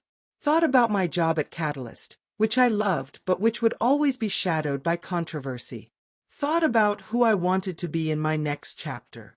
For the first time in months, I felt like I actually had a choice. If you'd been through what I went through, would you stay and rebuild in the place where it all happened, or would you start fresh somewhere new? Let me know in the comments. Dominic's criminal trial was scheduled for March, 4 months after the indictment. His lawyers tried every delay tactic possible, but Judge Raymond Martinez, a no-nonsense federal judge with a reputation for despising white-collar criminals, wasn't having it. Mr. Ashford will have his day in court, Judge Martinez said during one hearing I watched from the gallery. But he won't delay justice indefinitely. Trial date stands. I wasn't required to testify in the criminal case. I wasn't one of the defrauded investors the charges focused on. But the prosecutor, an intense woman named Lisa Park, asked if I'd be willing to testify about Dominic's pattern of deceptive practices. Your case establishes that defrauding people through fake relationships was his method, she explained when we met at her office. We can show the jury this wasn't a simple case of bad investments. This was deliberate, calculated fraud that he'd practiced before. Will it help convict him? It'll show pattern and intent. That's powerful. I agreed to testify. Rebecca was conflicted. As your lawyer in the civil case, I should tell you that testifying in the criminal trial could open you up to cross-examination about things you'd rather not discuss. They'll try to make you look vindictive, like you're just a scorned ex trying to get revenge. Let them try. I have nothing to hide anymore. The trial started on a cold Tuesday in March. The courtroom was packed. Reporters, Dominic's remaining society friends, curious legal observers, and several of the defrauded investors who wanted to see justice served. Dominic sat at the defense table in an expensive suit that couldn't hide how much weight he'd lost. His hair was graying at the temples. He looked older, diminished. Nothing like the confident man who'd swept me off my feet 2 years ago. Constance Ashford sat in the front row behind him, her face a mask of controlled fury. Not at her son's crimes, I suspected, but at his failure to avoid consequences. Vanessa was there too, sitting on the opposite side of the courtroom. She'd flown in from California specifically for this. When our eyes met, she nodded. We were in this together, to the end. The prosecution's case was methodical and devastating. Lisa Park walked the jury through 5 years of fraudulent investments, showing how Dominic had consistently lied to clients about returns, hidden losses, and used new investor money to pay old investors. They brought in financial experts who explained how the scheme worked, FBI agents who'd traced the money flows, and investors, Dorothy Chen and 4 others, who testified about losing their life savings while being told their investments were performing well. Dorothy's testimony was particularly powerful. She was 73, a retired teacher who'd invested her entire retirement with Dominic because he'd promised safe, steady returns. He told me I'd earn enough to travel, to help my grandchildren with college, she said, her voice shaking. Instead, I lost $300,000. My daughter had to take me in because I can't afford to live on my own anymore. Dominic's lawyer, a slick corporate attorney named Martin Burke, tried to argue that Dominic had simply made bad investment decisions, not fraudulent ones. That he'd believed the investments would pay off and had been as surprised as anyone when they failed. But the emails Patricia Moreno had turned over destroyed that defense. Emails where Dominic discussed hiding losses, fabricating returns, and keeping investors happy and ignorant. Patricia herself testified on day 4. She walked into the courtroom looking small and scared, nothing like the confident financial advisor I'd met 2 years ago. I helped Mr. Ashford deceive his clients, she said, her voice barely above a whisper. He would tell me what returns to report, and I would create statements showing those returns, even when the actual investments had lost money. I knew it was wrong. I did it anyway because I was afraid of losing my job. Did Mr. Ashford ever express concern about defrauding his clients? Lisa Park asked. No. He said they were rich enough that losing some money wouldn't hurt them, that they'd never notice if we were careful. Burke tried to discredit her on cross-examination, painting her as a criminal trying to save herself by blaming her boss. But the emails backed up everything she said. I was scheduled to testify on day 6. The night before, I barely slept. Rebecca had prepared me extensively, but I was still terrified. Not of Burke's questions, but of having to relive everything publicly. Of seeing Dominic again, hearing his voice, being in the same room with the man who destroyed my life. Maya had flown in from Seattle to be there. She sat with me in the prosecutor's office that morning while I waited to be called. You've got this, she said, squeezing my hand. Just tell the truth. What if I fall apart up there? Then you fall apart. But Simone, you've survived everything else. You'll survive this too. My name was called at 10:30 a.m. I walked into the courtroom, was sworn in, and sat in the witness box. The room felt enormous, all eyes on me. Lisa Park approached with a kind smile. Miss Laurent, thank you for being here. Can you tell the jury how you met the defendant? I took a breath and began. I told them about the tech conference in Seattle, about Dominic's interest in my work, his charm, the way he'd made me feel special, about moving to Boston for him, planning a wedding, believing we were building a life together. Then I told them about the fake wedding, walking into the ballroom in my wedding dress to find him marrying someone else.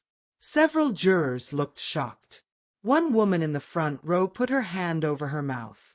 And what did you discover about your business after this incident? Lisa asked. That I'd signed away ownership of my company. Documents I'd been told were protection for my assets were actually a transfer of ownership to Dominic. He'd stolen my company through fraud, using our fake relationship to gain my trust. Did you ever receive the compensation Mr. Ashford claimed he'd paid you? No. He inflated the numbers, claiming he'd paid me tens of thousands for rent and expenses when the actual amounts were much smaller. Lisa presented the evidence, the real rental payments versus the claimed payments, the credit card records, the emails between Dominic and Patricia discussing the acquisition timeline. Would you say Mr. Ashford's treatment of you shows a pattern of deceptive behavior? Lisa asked. Objection! Burke was on his feet. The witness isn't qualified to testify about patterns of behavior. I'll rephrase, Lisa said. Miss Laurent, in your experience, did Mr. Ashford deliberately deceive you to achieve his business goals? Yes. Absolutely. Every aspect of our relationship was designed to manipulate me into trusting him enough to sign over my company. Lisa turned to the jury. No further questions. Burke approached for cross-examination. He was tall, imposing, with a practiced expression of skepticism. Miss Laurent, isn't it true that you and Mr. Ashford were in a romantic relationship? I was in what I believed was a romantic relationship. He was executing a con. But you willingly signed documents transferring your company to him? Under false pretenses, yes. You're a college-educated woman with a degree in computer science and business. Surely you understood what you were signing. I understood the words on the page. What I didn't understand was that the man I loved was lying to me about everything. Or perhaps you understood perfectly well, and now that the relationship ended badly, you're reframing a legitimate business transaction as fraud? I looked directly at him. If it was a legitimate business transaction, why did he have to pretend to love me? Why did he have to fake a wedding? Why did he have to lie to me about every aspect of our relationship? Burke tried several more angles, suggesting I was bitter about the breakup, that I was exaggerating Dominic's deception, that I was testifying out of revenge rather than truth. But I didn't waver. Every answer was calm, factual, honest. Finally, Burke gave up. No further questions. I stepped down from the witness box on shaking legs. As I walked past the defense table, I made the mistake of looking at Dominic. He was staring at me with such concentrated hatred that I stumbled. The bailiff steadied me. You okay, miss? I'm fine. But I wasn't fine. Even now, even after everything, seeing that look in his eyes affected me. I left the courtroom and found Maya in the hallway. You were amazing, she said, hugging me. Strong, clear, believable. The jury loved you. Did they? Or did they see a bitter ex-girlfriend like Burke suggested? They saw a woman who survived something terrible and had the courage to speak about it. Trust me. The trial continued for another week. More witnesses, more evidence, more of Dominic's crimes laid bare for public consumption. The defense's case was weak. They called character witnesses who testified that Dominic was a good man who'd made mistakes.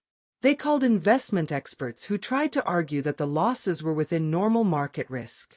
But they couldn't explain the emails. Couldn't explain Patricia's testimony. Couldn't explain the pattern of deception that had characterized Dominic's entire business operation. Closing arguments happened on a Friday afternoon. Lisa Park was masterful. She walked the jury through the entire scheme, showing how every piece of evidence connected. How Dominic had deliberately and systematically defrauded people who trusted him. This wasn't bad luck or poor judgment, she said. This was theft. Calculated, intentional theft from people who believed Dominic Ashford was their friend, their advisor, their partner. He looked them in the eye and lied. He created fake documents. He built an entire house of cards and didn't care who got hurt when it collapsed. She pointed at Dominic. The defendant wants you to believe he made honest mistakes, that he was trying his best and simply failed. But the evidence shows he never tried at all. He took money from hard-working people and gambled it away, then covered up the losses with more lies. That's not a mistake. That's fraud. Burke's closing argument tried to create reasonable doubt, tried to suggest that Dominic had believed the investments would succeed, that he'd been optimistic rather than deceptive. But it rang hollow after everything the jury had heard. The case went to the jury late Friday afternoon. They deliberated over the weekend. I spent those days in a state of anxious limbo, unable to work, unable to relax, just waiting. Maya stayed with me. We watched movies, cooked elaborate meals neither of us ate, and tried not to obsess over what the jury might be deciding. Monday morning, I got the call. The jury had reached a verdict. I raced to the courthouse with Maya. The courtroom was even more packed than before. Everyone wanted to see the verdict. Dominic sat at the defense table looking pale. Constance sat behind him, her face unreadable. The jury filed in. I tried to read their expressions, looking for any sign of which way they decided. Has the jury reached a verdict? Judge Martinez asked. The forewoman, a middle-aged black woman in a business suit, stood. We have, Your Honor. On the charge of securities fraud, how do you find the defendant? Guilty. The courtroom erupted in whispers. Judge Martinez banged his gavel. On the charge of wire fraud, how do you find the defendant? Guilty. On the charge of making false statements to investors? Guilty. Guilty on all counts. Dominic's face went white. Burke put a hand on his shoulder, whispering something. Constance stood and walked out of the courtroom, her back rigid, refusing to watch her son's public humiliation. Judge Martinez thanked the jury and set sentencing for 6 weeks out.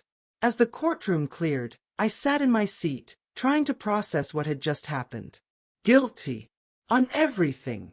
Dominic Ashford, who'd thought he was untouchable, had been convicted of fraud. Vanessa found me in the hallway. She'd been crying, but she was smiling. We did it, she said. We actually did it. The jury did it. The evidence did it.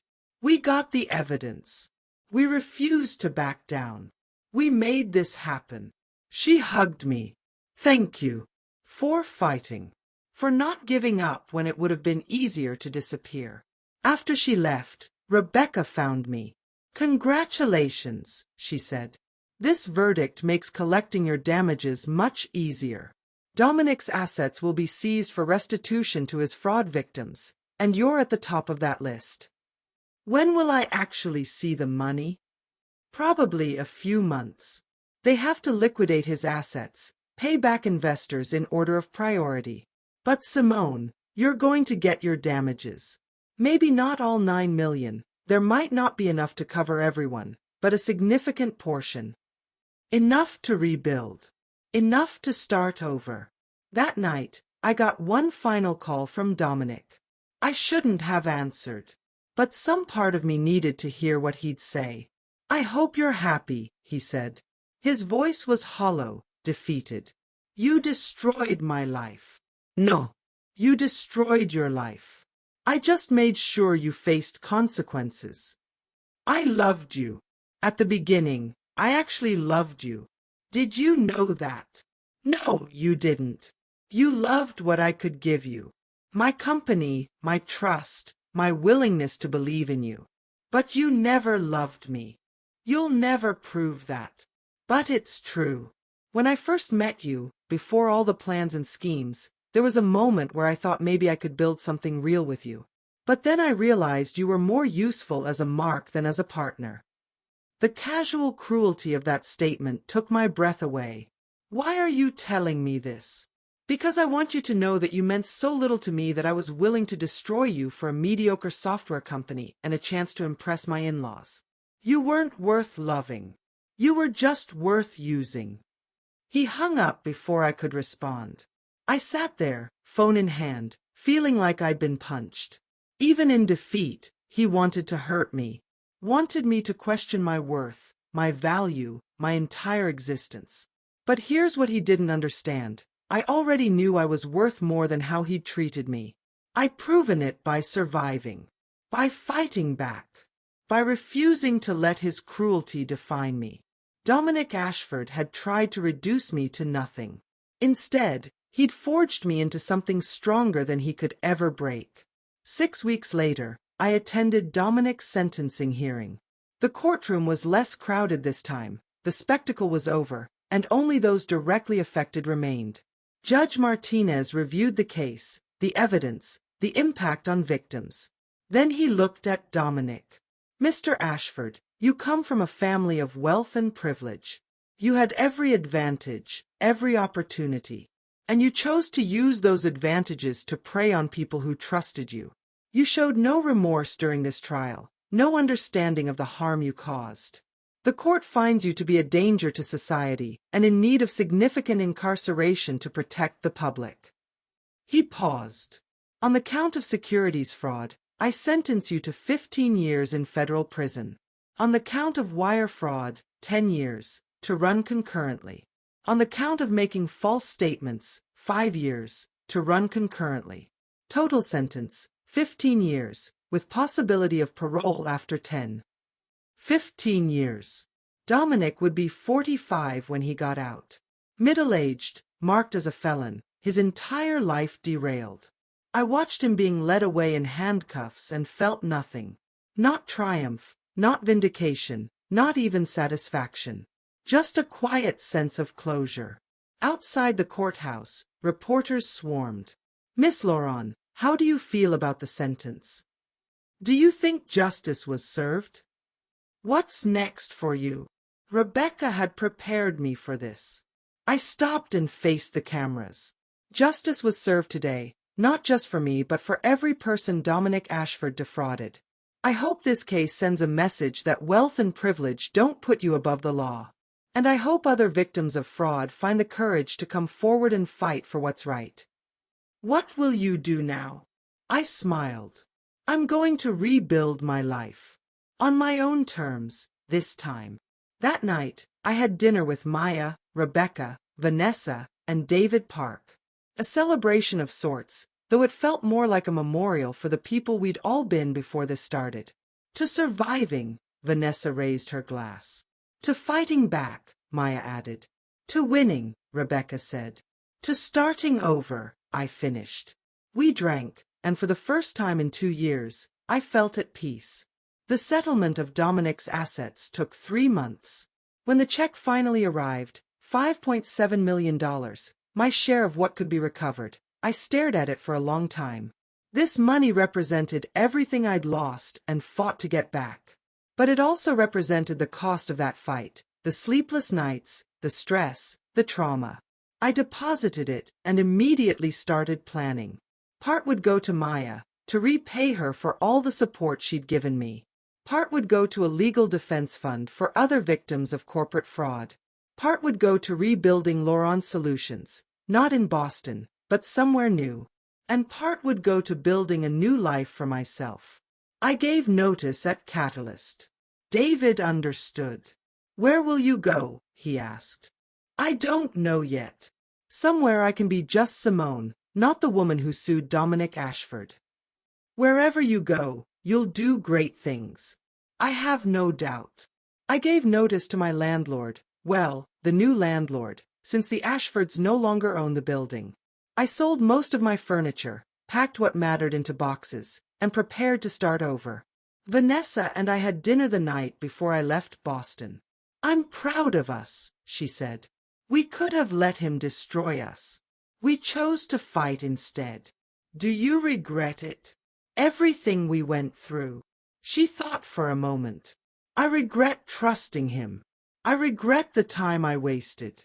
But I don't regret fighting back. That taught me I'm stronger than I thought. Where will you go from here? I'm starting a non-profit in California to help women leave abusive relationships, using my family's money for something good for once. That's perfect. We hugged goodbye, 2 women who'd been through hell together and come out the other side. The morning I left Boston, I drove past the Ashford Grand Ballroom, the place where my fake wedding had been, the place where everything had fallen apart. It looked smaller than I remembered, less intimidating.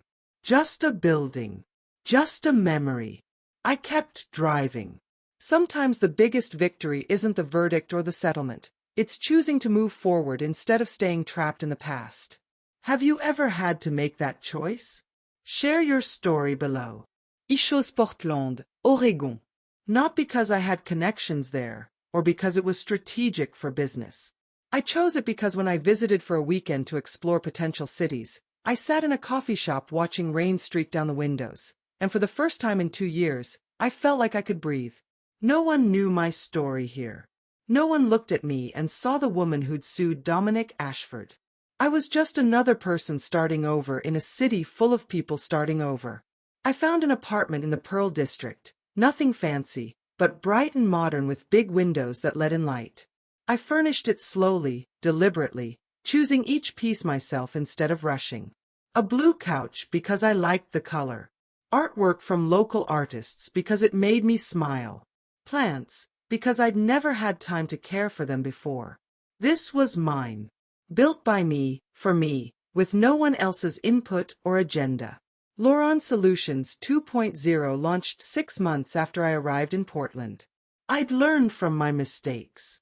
This time, I had a lawyer review every contract before I signed it. I had a business partner, a woman named Keisha Williams I'd met through Portland's tech community, who brought financial expertise I lacked. We structured the company so that no single person could make major decisions alone. And I built in protections. Ownership was split between us with clear documentation. We had a board of advisors.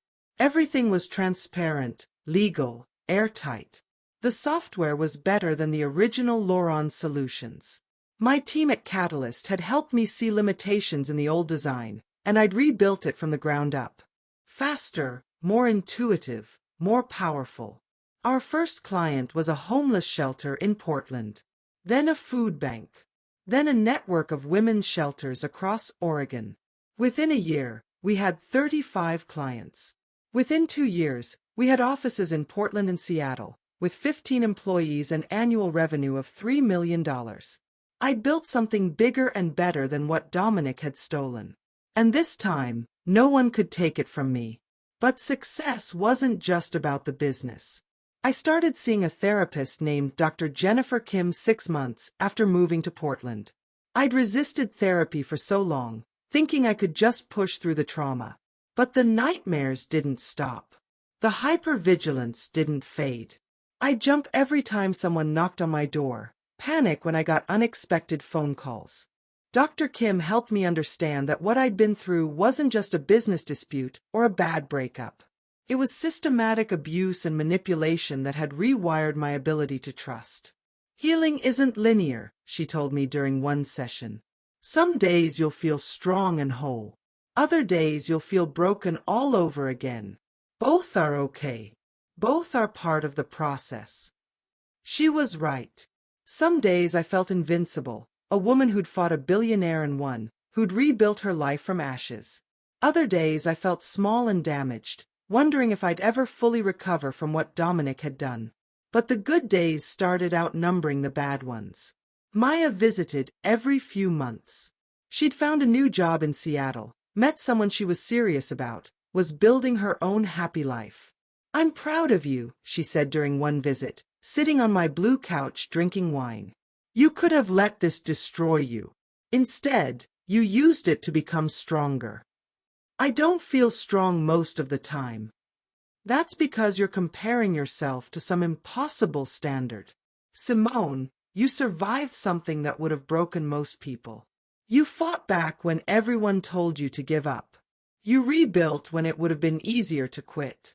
That's strength." Vanessa and I stayed in touch. Video calls every few weeks, texts checking in on each other.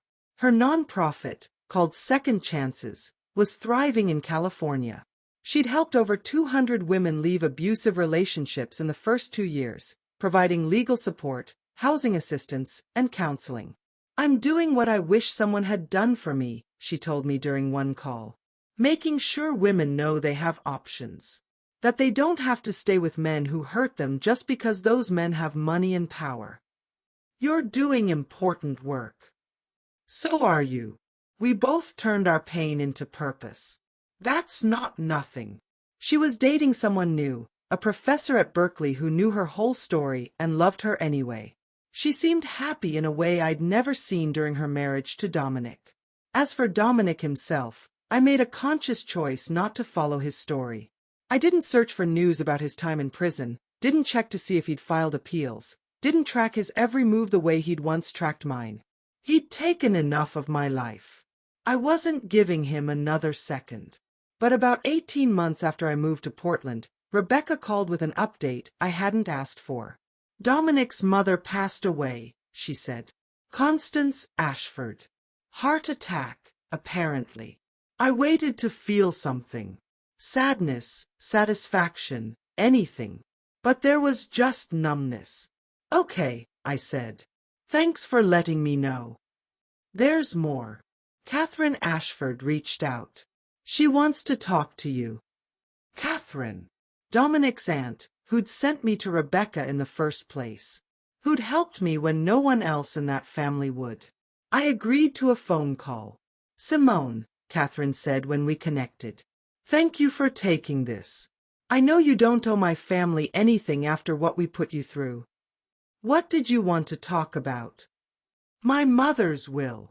She left her entire estate, separate from the main Ashford fortune, to charity. Specifically, to organizations supporting women in business who've been victims of fraud or corporate abuse. I was quiet, processing. She also left a personal letter for you. May I read it? Go ahead. Catherine cleared her throat. Dear Miss Lauron, I owe you an apology that can never be sufficient. I knew what my grandson was, and I did nothing to stop him.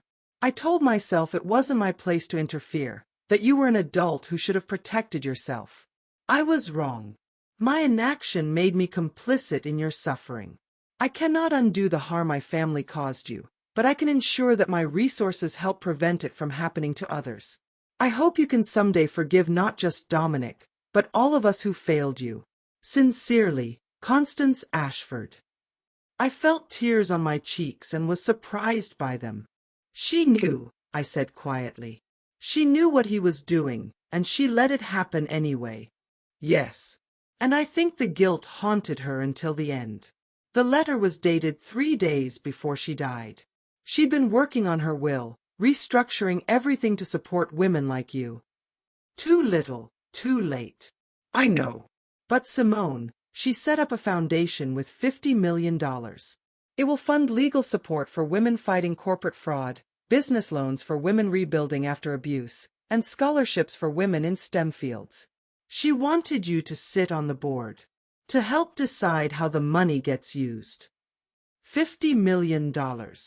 Resources that could help hundreds, maybe thousands of women avoid what I'd been through, or survive it if they couldn't avoid it. I'll think about it, I said. I did think about it. For weeks, I wrestled with whether I wanted any connection to the Ashford name, even through charity work. But finally, I realized, this wasn't about them.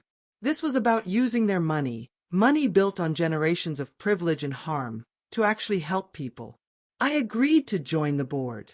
The Ashford Foundation for Women's Economic Justice launched 2 years after I moved to Portland. I attended the opening event in Boston, my first time back in the city since I'd left. The city looked different. Or maybe I looked different. The buildings that had once felt oppressive and hostile now just looked like buildings. At the foundation launch, I gave a speech about my experience. Not the sanitized, professional version I'd given to reporters. The real story. The pain, the fear, the moments I'd wanted to give up. I'm not standing here today because I'm special or extraordinarily strong, I told the audience of donors, activists, and survivors. I'm here because I got lucky. I had a sister who supported me, a lawyer who believed me, and just enough resources to fight back. Most women in my situation don't have those advantages. They face the same abuse, the same fraud, the same destruction, but without the tools to fight back. That's what this foundation is for. To be those tools for women who need them. The applause was deafening. After the event, several women approached me privately to share their own stories. Women who'd been defrauded by business partners, manipulated by romantic partners who stole from them, destroyed by people who used their trust as a weapon. Thank you for speaking up, one woman said, crying. I thought I was the only one. I thought it was my fault for being stupid enough to trust him. It's not your fault, I told her. It was never your fault. And you're not alone. I gave her my card. Call me if you need help. The foundation has lawyers, resources. We can help you fight back. That night, lying in my hotel room, I felt something shift. The weight I'd been carrying for 3 years, the shame, the anger, the fear, lightened. I hadn't just survived Dominic Ashford. I transformed what he'd done to me into something that helped others. That was victory. Real, lasting victory. I flew back to Portland the next morning, eager to get home. Home. Portland was home now in a way Boston never had been.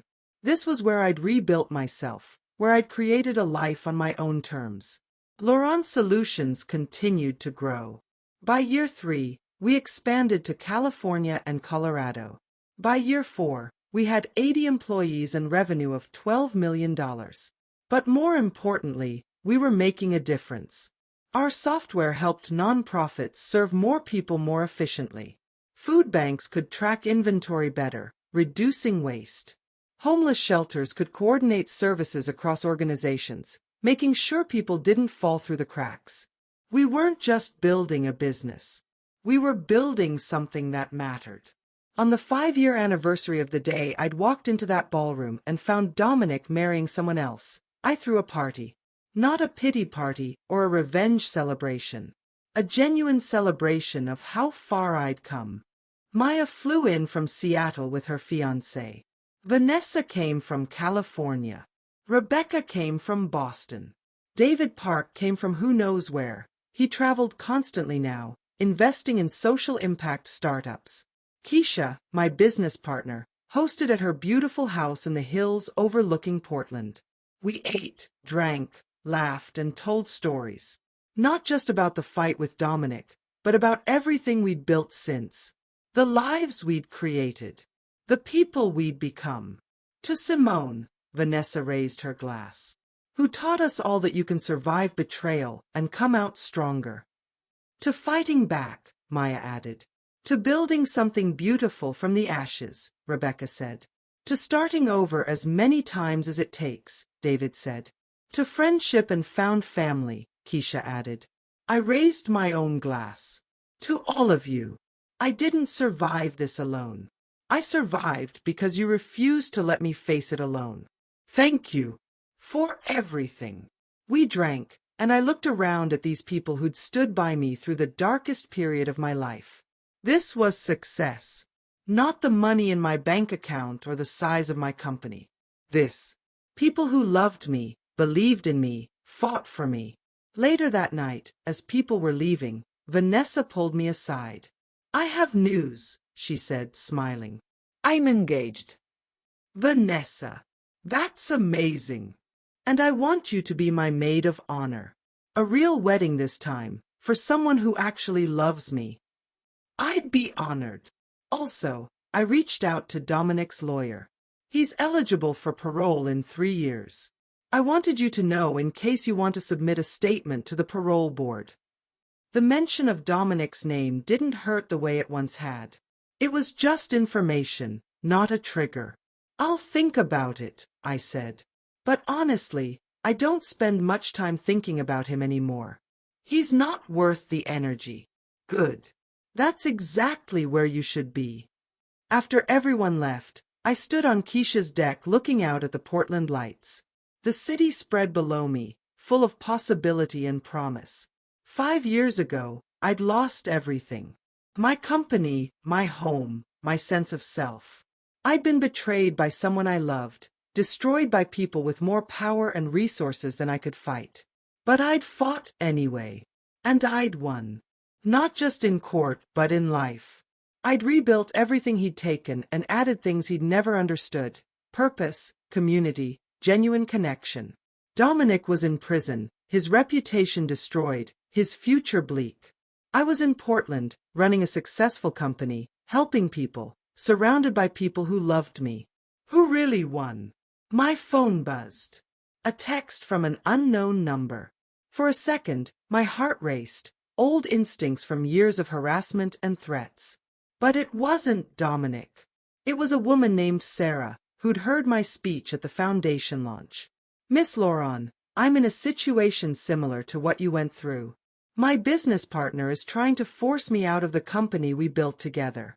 I'm scared and don't know what to do. Can the foundation help me?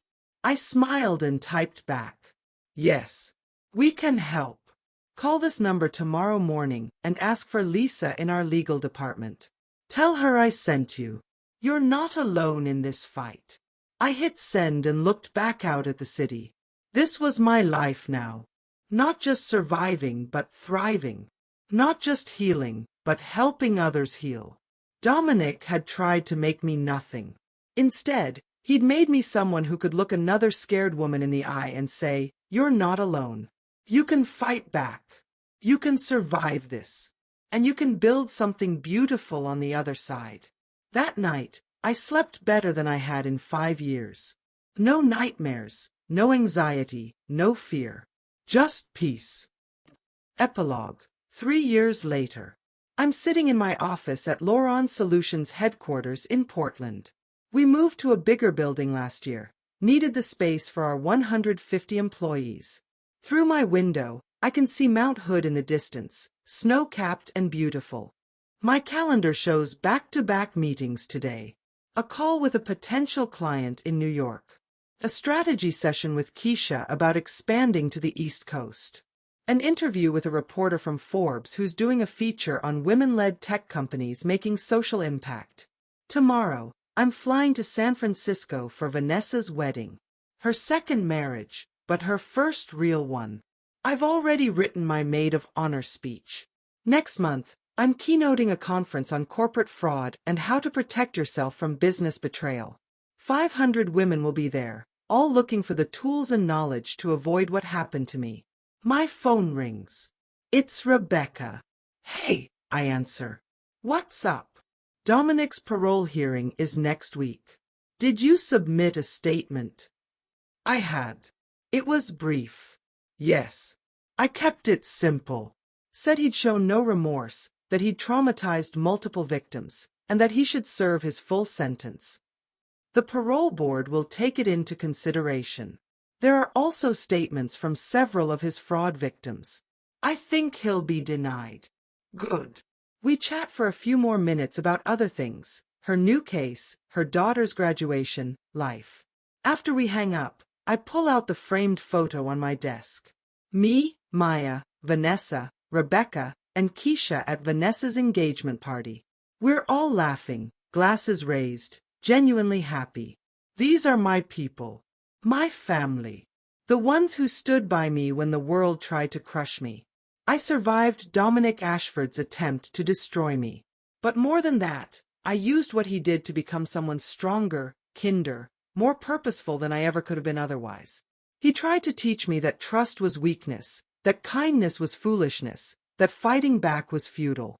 Instead, I learned that trust is courageous, that kindness is strength, and that fighting back, even when the odds are impossible, is always worth it.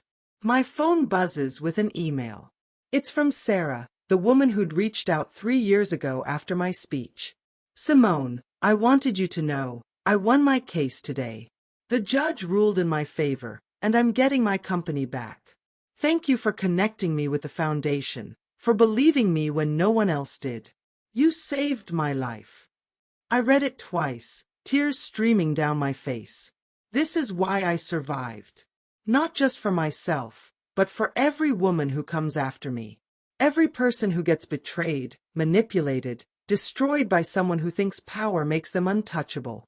I want them to know, you can survive this. You can fight back. You can win. And on the other side of the battle, you can build something more beautiful than anything you lost. I close my laptop and look out at Mount Hood again. Dominic Ashford tried to reduce me to nothing. Tried to make me disappear quietly, broken and ashamed. But I'm still here. Stronger, wiser, surrounded by love and purpose. And he's in prison, his empire in ruins, his name synonymous with fraud and cruelty. Sometimes justice takes time. Sometimes the victory isn't immediate or obvious. Sometimes you have to fight longer and harder than seems fair. But it's worth it. I'm living proof. So that's my story. From broken and betrayed to successful and whole. From victim to victor. From woman who lost everything to woman who built something better. If you enjoyed this journey, please hit that like button and subscribe for more stories like this. Drop a comment telling me what resonated with you most, or share your own story of fighting back against someone who tried to destroy you. And if you're going through something similar right now, if someone is trying to break you, manipulate you, take what's yours, please hear this. You are stronger than you know. You can survive this. You can fight back. And you can win. Not everyone's victory looks like mine. Not everyone gets a courtroom triumph or a business success story. But everyone can choose to survive, to heal, to build something new. That's the real victory. Not revenge, not vindication. Just refusing to let someone else's cruelty define your story. Thank you for listening to my story. Thank you for being here. And remember, when someone shows you who they are, believe them the first time. But also remember that when life shows you how strong you are, believe that too. I'm Simone Laurent, and this was the story of how I went from a woman watching her fiancé marry someone else at what was supposed to be our wedding, to the CEO who turned her pain into purpose and her survival into a mission to help others. Until next time, stay strong, stay smart, and never, ever let anyone convince you that you deserve less than everything.